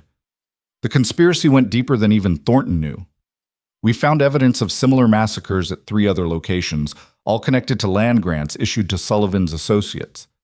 The scope of it was staggering. Not just one atrocity, but a pattern, a systematic campaign of genocide carried out for profit and disguised as military necessity. And it had almost stayed hidden forever. That evening, as the excavation teams wrapped up their work for the day, Amos walked the perimeter of his property with Dusty. The sun was setting, painting the sky in shades of amber and purple. In the distance, he could see the white tents glowing in the fading light, temporary monuments to permanent injustice. You did it, he said to the horse. You brought them home. Dusty walked beside him with that same calm awareness, his hoofbeats a steady rhythm in the quiet. They reached the ridge and stood looking out over the valley. Somewhere down there, Amos's house had stood. Now it was just charred timber and ash, another casualty of the truth's violent emergence. But he didn't mourn it. The house had been a shell, a place to hide from the world. What he'd found in its destruction was purpose, meaning, a reason to stand up and be counted. His phone rang. Sarah's name appeared on the screen. Amos stared at it for a long moment before answering. Hello? Amos? Her voice was different than he remembered, softer, uncertain. I saw the news. Are you okay? I'm alive. That's about the best I can say. I can't believe what you found, what you did. She paused. I always knew you were stubborn, but this? Taking on the Sullivan family, risking everything for people who died 150 years ago. Someone had to. I know. That's why I'm calling. I wanted to say I'm sorry. The apology hung in the air between them. Amos didn't know what to do with it. Sorry for what? He asked. For leaving when you needed someone. For giving up on the ranch, on us. I was tired of fighting, tired of losing. But what you did, standing up when it mattered, even when it was dangerous, that's who you always were. I just couldn't see it anymore. Sarah, I'm not asking to come back. I just wanted you to know that I'm proud of you. That maybe I didn't understand what you were fighting for back then, but I understand now. Amos felt tears burning in his eyes. Thank you. That means more than you know. They talked for a few more minutes, carefully navigating the wreckage of their shared past. When they hung up, Amos felt lighter somehow, as if a weight he'd been carrying for 6 years had finally been set down. Dusty nudged his shoulder gently, and Amos managed to laugh. You're right, boy. Can't live in the past. Too much present to deal with. Over the next week, the excavation continued. Each grave yielded its terrible harvest, bones that told stories of violence and suffering, personal effects that spoke of lives interrupted. The forensic team worked with tribal representatives to document everything, ensuring that the victims' stories would be told with dignity and respect. Rebecca's articles appeared daily, each one adding new details to the unfolding narrative. The public response was overwhelming. Vigils were held across the country for the massacre victims. Calls for justice grew louder. Politicians who'd previously been silent suddenly found their voices, demanding investigations and reforms. And the Sullivan family's empire began to crack. A forensic accountant traced the family's wealth back to those original land grants, all obtained through fraud and murder. Modern corporate entities connected to the Sullivan Trust scrambled to distance themselves from the scandal. Stock prices fell. Lawsuits mounted. The foundation of lies and blood that 3 generations had built their fortune on was finally crumbling. Keller was found in Mexico, arrested trying to board a flight to Brazil. He was extradited and charged with conspiracy to commit murder, among other crimes. His testimony, given in exchange for a reduced sentence, revealed the full scope of the cover-up. Names of politicians, judges, law enforcement officials, all people who'd taken Sullivan money to look the other way or actively suppress the truth. The scandal consumed 3 state governments and reached into federal agencies. Careers ended. Criminal charges were filed. The system that had protected the Sullivan legacy for over a century was being dismantled piece by piece. Through it all, Amos stayed on his property, living in a FEMA trailer the government had provided while his insurance claim processed. He gave interviews sparingly, always deflecting credit, always pointing people toward Thornton's sacrifice and the victims who deserved to be remembered. But the media loved him anyway. The broke rancher who'd risked everything for justice. The man who'd bought a dying horse and ended up uncovering one of American history's darkest secrets. They wanted to make him a hero, wanted to paint him as larger than life. Amos hated it. He wasn't a hero. He was just a man who'd stumbled into something bigger than himself and decided not to run away. The real hero, he knew, was standing in the barn eating hay and watching the world with knowing eyes. A month after the excavation began, Agent Freeman called Amos to one of the tents. Inside, Rebecca was already there, along with a woman Amos didn't recognize, Native American, in her 60s, with silver hair and a face that had seen its share of grief. "Mr. Hale," Freeman said, "this is Margaret White Bear.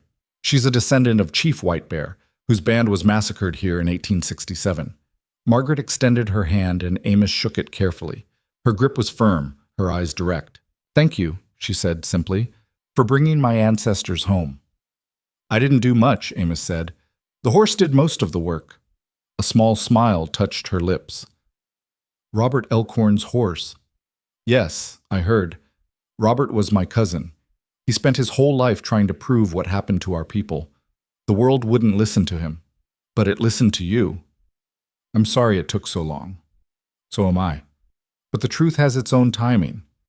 She looked around the tent at the careful documentation, the respectful handling of remains. "We're planning a burial ceremony, traditional rites on land that will be permanently protected. We'd like you to be there." "Of course, whatever you need. And we'd like to honor the horse," Margaret added. "In our tradition, animals can be spirit guides, messengers between the living and the dead." Robert believed that. He trained Dusty according to the old ways. taught him the paths across this land, showed him the places that mattered. When Robert died, I think he asked Dusty to finish what he'd started. Amos thought about the way Dusty had known where every grave was, how he'd led Amos to the cave, how he'd seemed to understand things no horse should understand. I think you're right, he said quietly. Margaret nodded.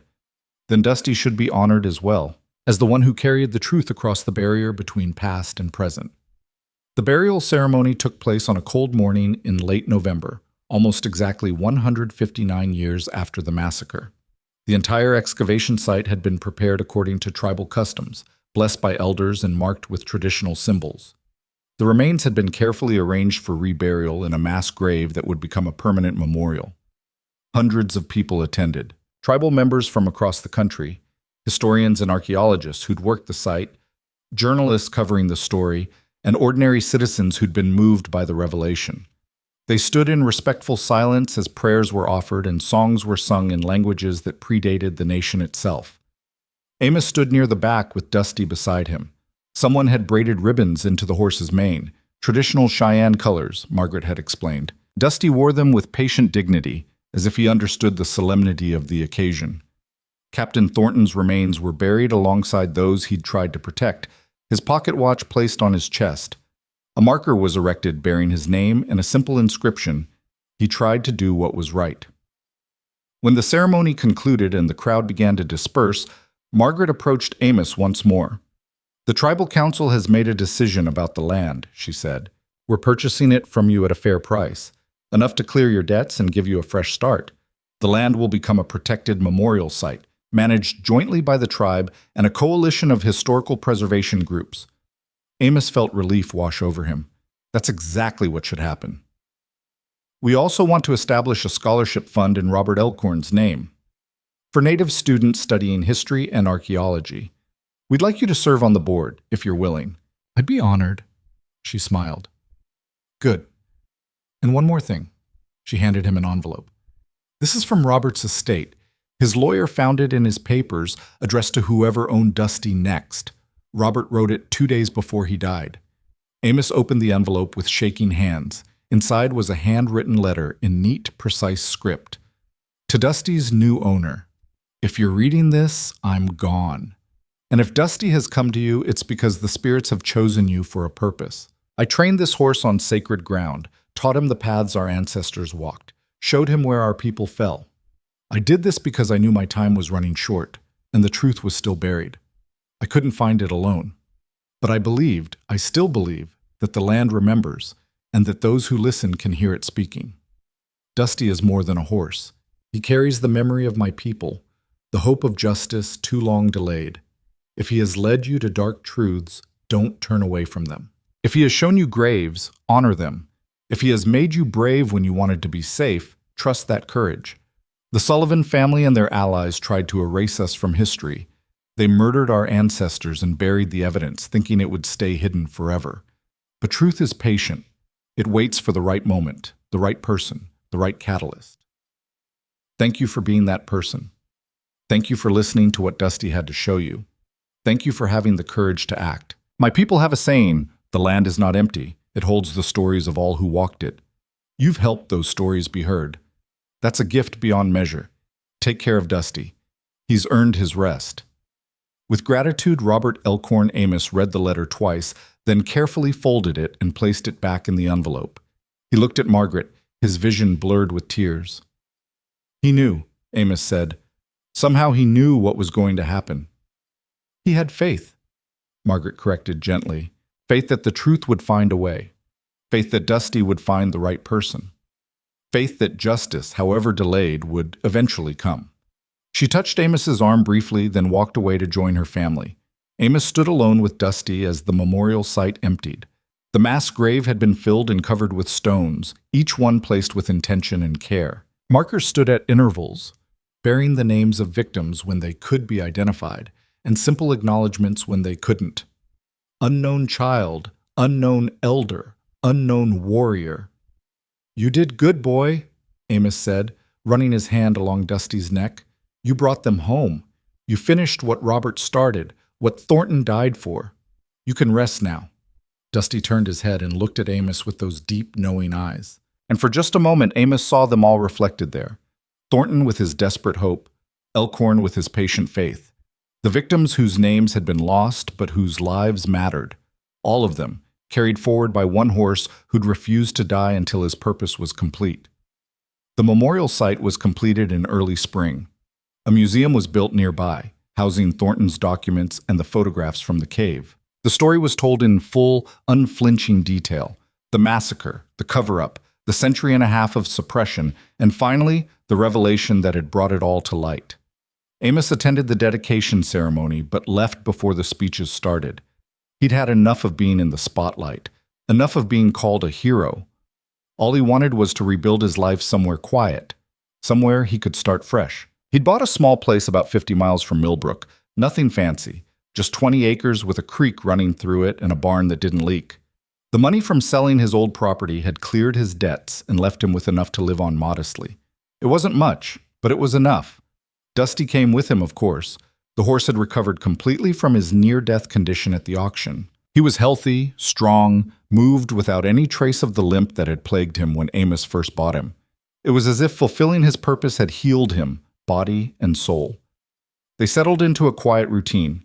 Amos did odd jobs around the area, ranch work, repairs, anything to keep busy and earn a little extra money.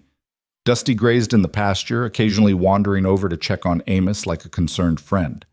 Rebecca visited sometimes, bringing updates on the ongoing legal battles. The Sullivan Family Trust had been dissolved, its assets seized to pay restitution to victims' descendants. Several high-profile convictions had come down. Keller got 15 years. The man who'd shot at the house got 20. Other names were still working their way through the system. "You changed the world," Rebecca told him during one visit. "You know that, right? Laws have been rewritten because of what you uncovered. Historical preservation standards have been strengthened. There's talk of a federal commission to investigate other potential cover-ups of historical atrocities." "I bought a horse," Amos said. "That's all I did." "You bought a horse that nobody else wanted and listened to what he had to say. That's not nothing, Amos." He supposed she was right, but it still felt strange to take credit for something that had felt, at every step, like he was being guided rather than leading. One warm afternoon in June, almost exactly a year after the auction, Amos was repairing a fence line when Dusty appeared at his side. The horse had been grazing at the far end of the pasture, but now he stood close, his breath warm against Amos's arm. "What is it, boy?" Amos asked. Dusty nudged him gently, then started walking toward the barn.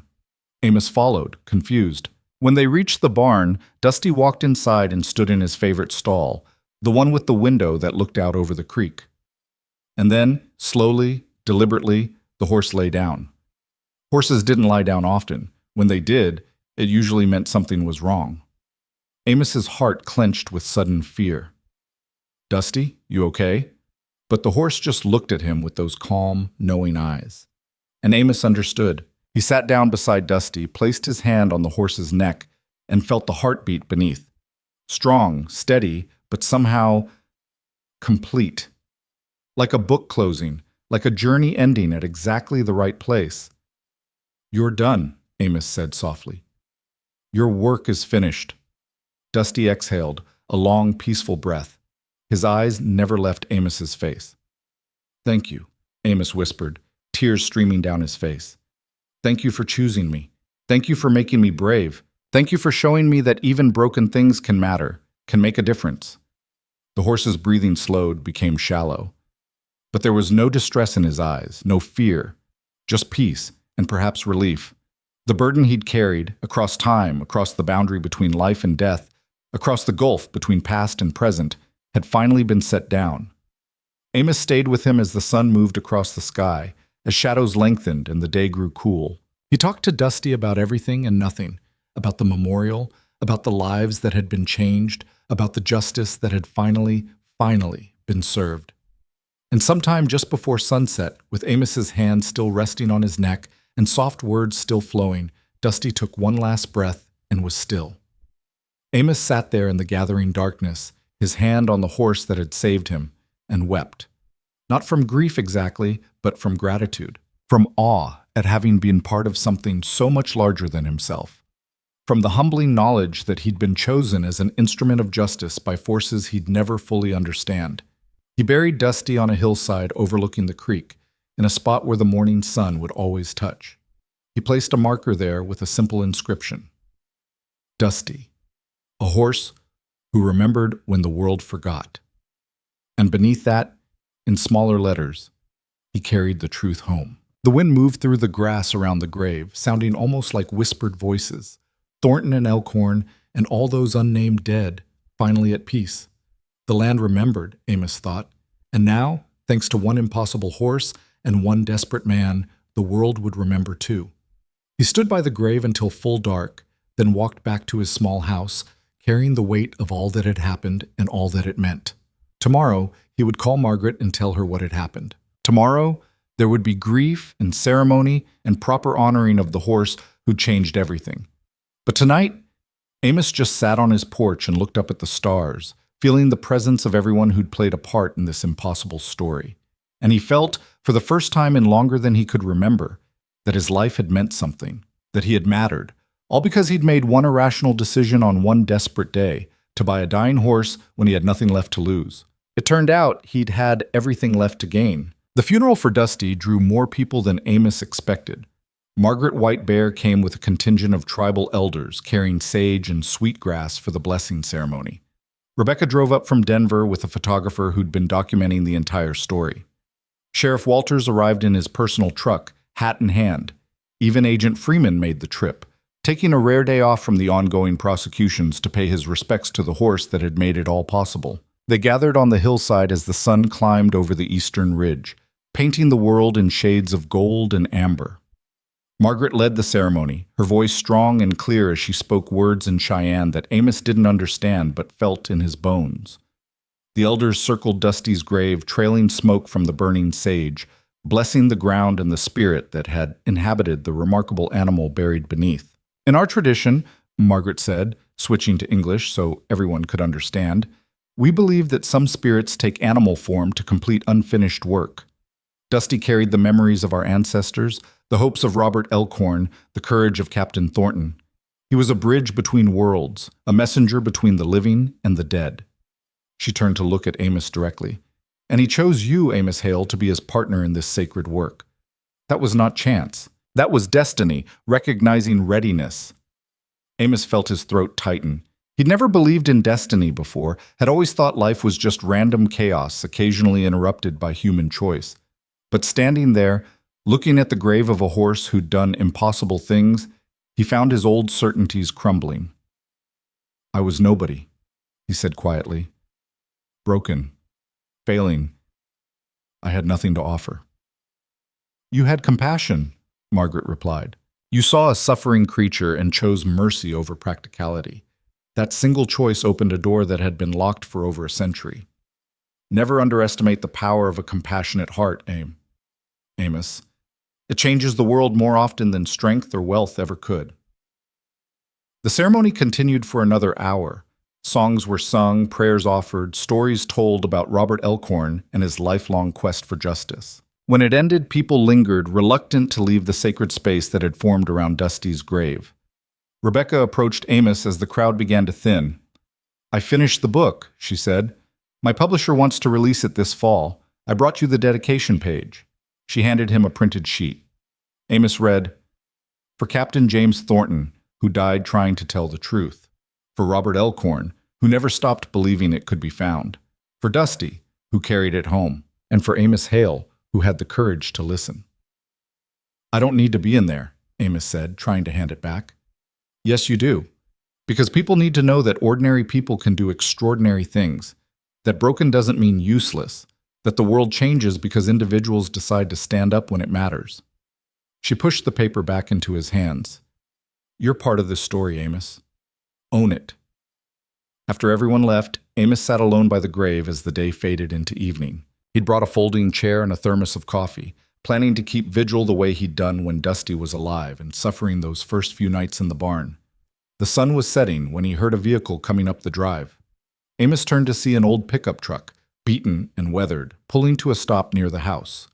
The driver's door opened and a man stepped out, elderly, maybe in his 80s, with skin the color of burnished copper and white hair pulled back in a long braid. The old man walked slowly toward the grave, moving with the careful precision of someone whose body had logged too many hard years. When he reached Amos, he nodded respectfully. "Mr. Hale, my name is Thomas White Bear. I'm Margaret's uncle. Pleased to meet you." Amos gestured to the grave. "You came to pay respects?" "In a manner of speaking."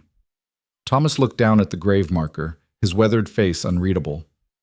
"I came to thank you, and to tell you something that Margaret doesn't know. Something only the eldest of our family carry." He sat down heavily on the ground, joints popping. Amos waited, sensing this was important. "My grandmother was the one who survived the massacre," Thomas began. "She was 9 years old, out gathering water with her younger sister when the soldiers came. They hid in the tall grass and watched their entire world burn. 73 people, everyone they'd ever known or loved." Amos had read the accounts, had seen the evidence, but hearing it from a direct descendant made it somehow more real, more terrible. "After," Thomas continued, "after the killing stopped and the soldiers left, my grandmother and her sister came out of hiding. They found Captain Thornton there, badly wounded but alive. He'd arrived too late to stop the massacre, but he'd tried to help the survivors. He gave them food, water, his own coat, and he made them a promise." Thomas's eyes grew distant, looking at something only he could see. "He promised he would tell the truth, that he would make sure the world knew what had been done. He told my grandmother to run, to find other bands, to survive, and he said that one day, somehow, justice would come, even if it took 100 years, even if it took a miracle." "He kept his promise," Amos said quietly, "as much as he could." "He did. And when he failed, when they killed him and buried the evidence, the promise didn't die. My grandmother passed it to her children, who passed it to theirs. We kept the story alive in our family, even when the world wouldn't listen. Robert Elkhorn was my cousin's son. He inherited that promise and spent his life trying to fulfill it." Thomas turned to look at Amos directly. "But there's something else, something Robert discovered in his research that he never told anyone except me. He made me swear not to speak of it until after the truth came out, after justice was served. He said the timing had to be right." "What did he find?" "Evidence that Captain Thornton had a Cheyenne wife. Her name was Mourning Dove. She was pregnant when the massacre happened. She survived because she was visiting another band to the north, preparing for the birth. When she returned and found everyone dead, found her husband murdered for trying to protect her people, she fled to Canada, had the baby there, a son." The implications took a moment to settle. When they did, Amos felt his breath catch.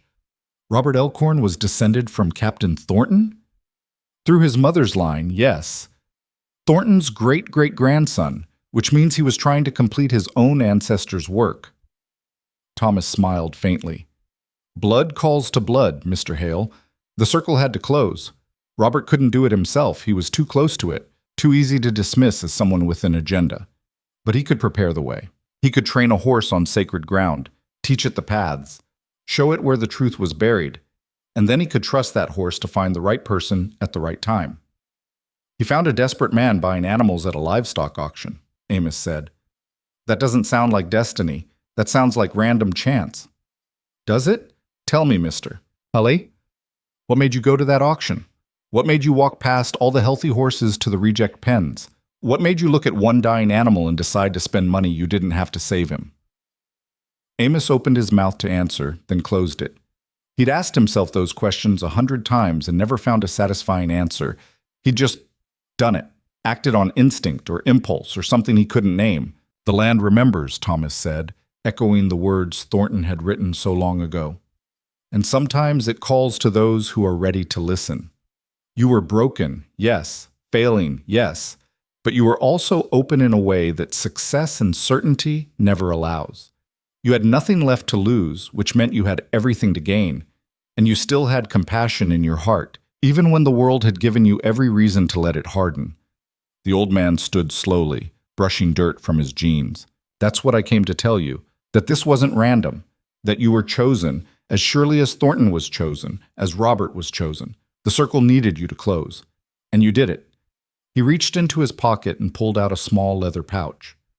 "This belonged to Mourning Dove. It's been passed down through the family for 6 generations. Robert wanted you to have it. Amos took the pouch with trembling hands. Inside was a lock of hair, dark, braided with a leather thong, and a small piece of paper with writing so faded it was barely legible.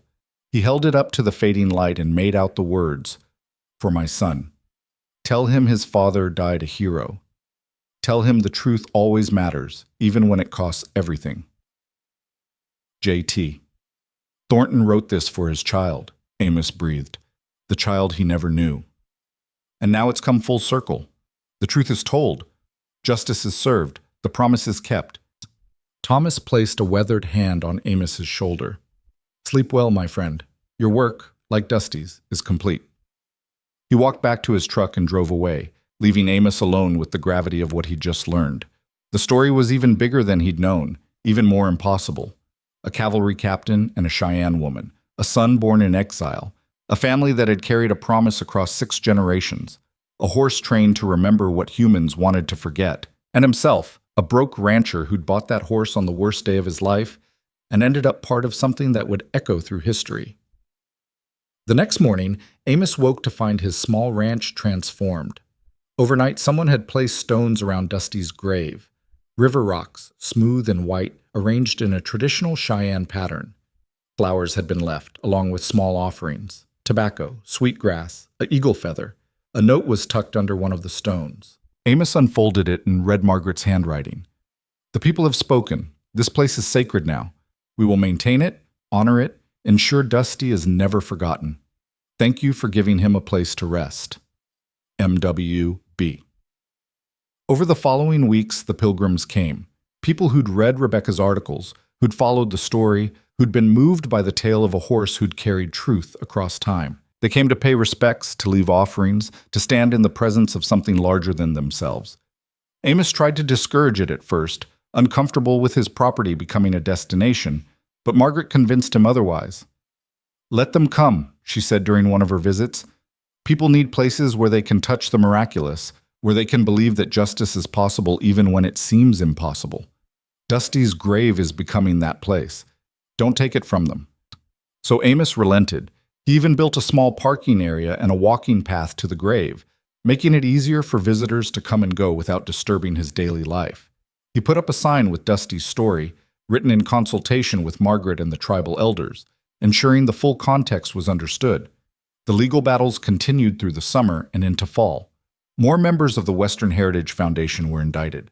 Several politicians resigned in disgrace. A federal investigation uncovered evidence of other suppressed atrocities, leading to new excavations and new reckonings with historical truth. The Sullivan family fought every step of the way, their lawyers filing motion after motion, challenging evidence, questioning authenticity. But the tide had turned against them. Public opinion was overwhelmingly in favor of full disclosure and accountability. Their wealth and influence, built on blood and lies, was being systematically dismantled. In September, the final pieces fell into place. A federal court ruled that all land grants derived from the Sullivan family's original claims were void due to fraud. Billions of dollars in property reverted to federal control, with much of it being transferred to tribal authority. The Sullivan family fortune was essentially erased, redistributed as restitution to descendants of massacre victims and to fund Native American education and preservation programs. David Keller's trial became a media sensation. In his desperation to avoid a life sentence, he testified about everything: the threats, the bribes, the systematic suppression of historical evidence. His testimony brought down 2 senators, a federal judge, and the head of a major mining corporation. The corruption went deeper than anyone had imagined, tentacles reaching into institutions that were supposed to be above such things. Rebecca covered it all, her articles appearing in major publications around the world. Her book, when it was released in October, became an instant bestseller. The dedication page that Amos had tried to refuse was read by millions, many of whom wrote to him, thanking him for his courage, sharing their own stories of standing up against impossible odds. Amos read every letter. He answered as many as he could, always deflecting credit, always pointing people toward the real heroes: Thornton, Elkhorn, the massacre victims whose names had been lost but whose lives had mattered. But the letter that moved him most came in November, postmarked from Montana. It was from Sarah. "Dear Amos, I've been following everything in the news. I read Rebecca's book. I saw the interviews. And I finally understand what I never understood when we were together. That you were always fighting for something bigger than yourself, even when I couldn't see it. I blamed you for holding on to the ranch when it was clearly failing.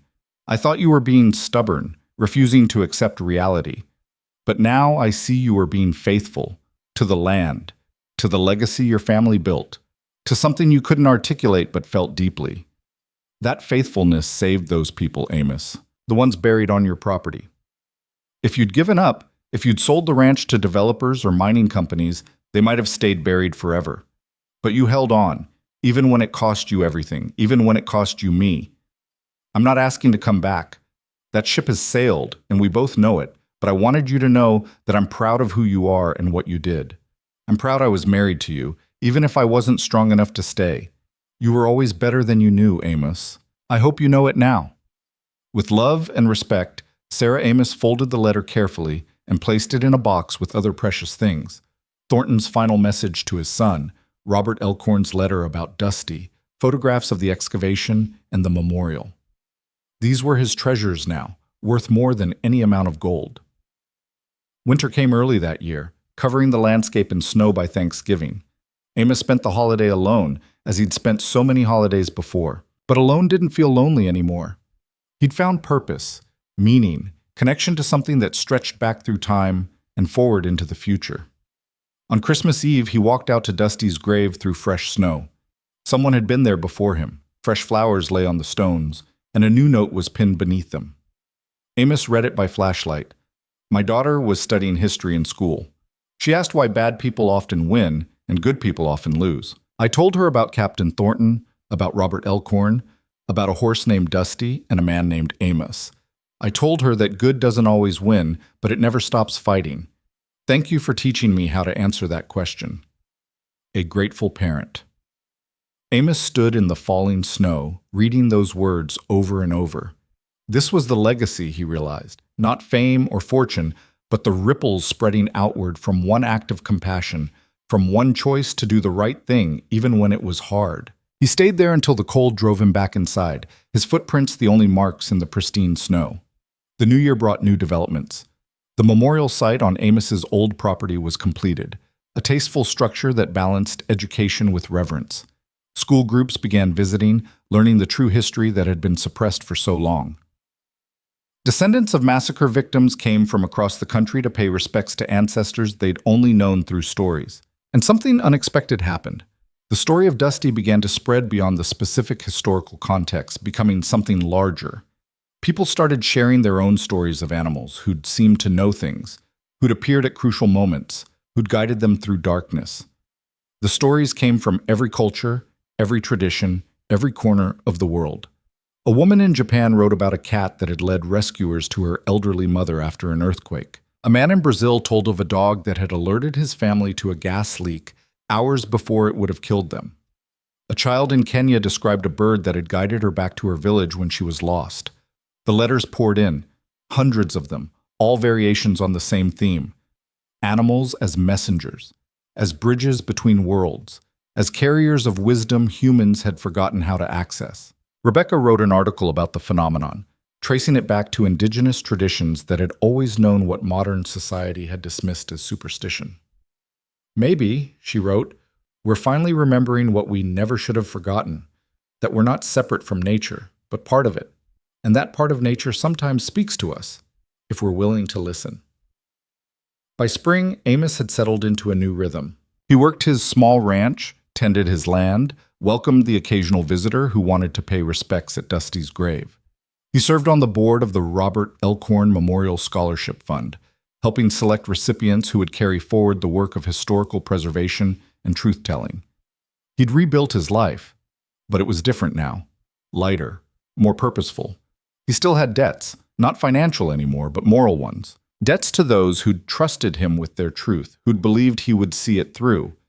In April, Margaret called with news. We're planning a one-year memorial ceremony at the massacre site. We'd like you to speak. I'm not good at public speaking, Amos said. You don't have to be eloquent, just honest. Tell people what this journey has meant to you, how it changed you. He agreed, though the prospect terrified him. Standing in front of crowds, being the center of attention, these were things he'd never been comfortable with. But he owed it to Dusty, to Thornton, to everyone who'd played a part in this impossible story. The ceremony was held on a warm Saturday in late April, almost exactly 2 years after Amos had bought Dusty at that auction. Thousands attended, filling the memorial grounds and spilling out into the surrounding area. News cameras recorded everything. The governor was there, along with several members of Congress, tribal leaders from dozens of nations, and ordinary citizens who'd been moved by the story.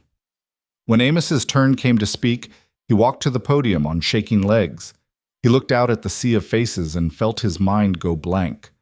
All the words he'd prepared evaporated. Then he saw it. At the very back of the crowd, standing alone near the tree line, was a bay horse. Just for a moment, the horse turned its head, met Amos's eyes across the distance, then melted back into the shadows. Amos blinked. The horse was gone. Had it even been there? Or had he imagined it, conjured it from hope and memory? It didn't matter. He knew what to say now. 2 years ago, he began, his voice rough but steady, I went to a livestock auction with nothing. No money. No hope. No reason to believe my life would ever be anything but a slow decline into obscurity and failure. He paused, gathering his thoughts. I saw a dying horse in a reject pen. Logic said walk away. Common sense said I couldn't afford it. Every practical instinct I had said that buying that horse would be the stupidest thing I could do. A few people in the crowd chuckled, understanding. But I bought him anyway, because when I looked in his eyes, I saw something I'd forgotten existed. I saw dignity. I saw refusal to give up, even when giving up would have been easier. I saw myself, or at least who I wanted to be. Amos looked down at the grave markers spread across the memorial site. 73 stones, each one bearing a name or simply the word unknown. That horse, Dusty, led me to these people, to their truth, to their story.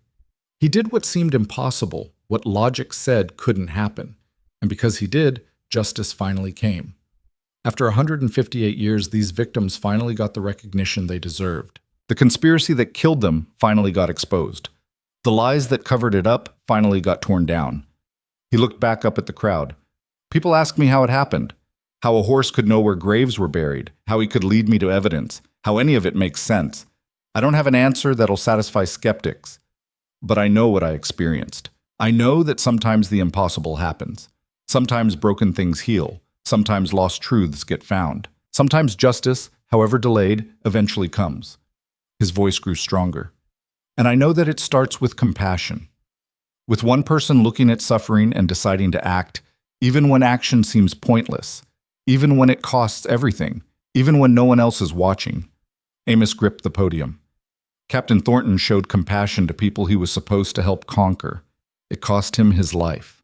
Robert Elkhorn showed compassion to ancestors he never knew. It cost him decades of frustration and dismissal. And Dusty, his voice broke. Dusty showed compassion to a broke rancher at the end of his rope. It cost him the last of his strength. Tears streamed down his face now, but he didn't wipe them away.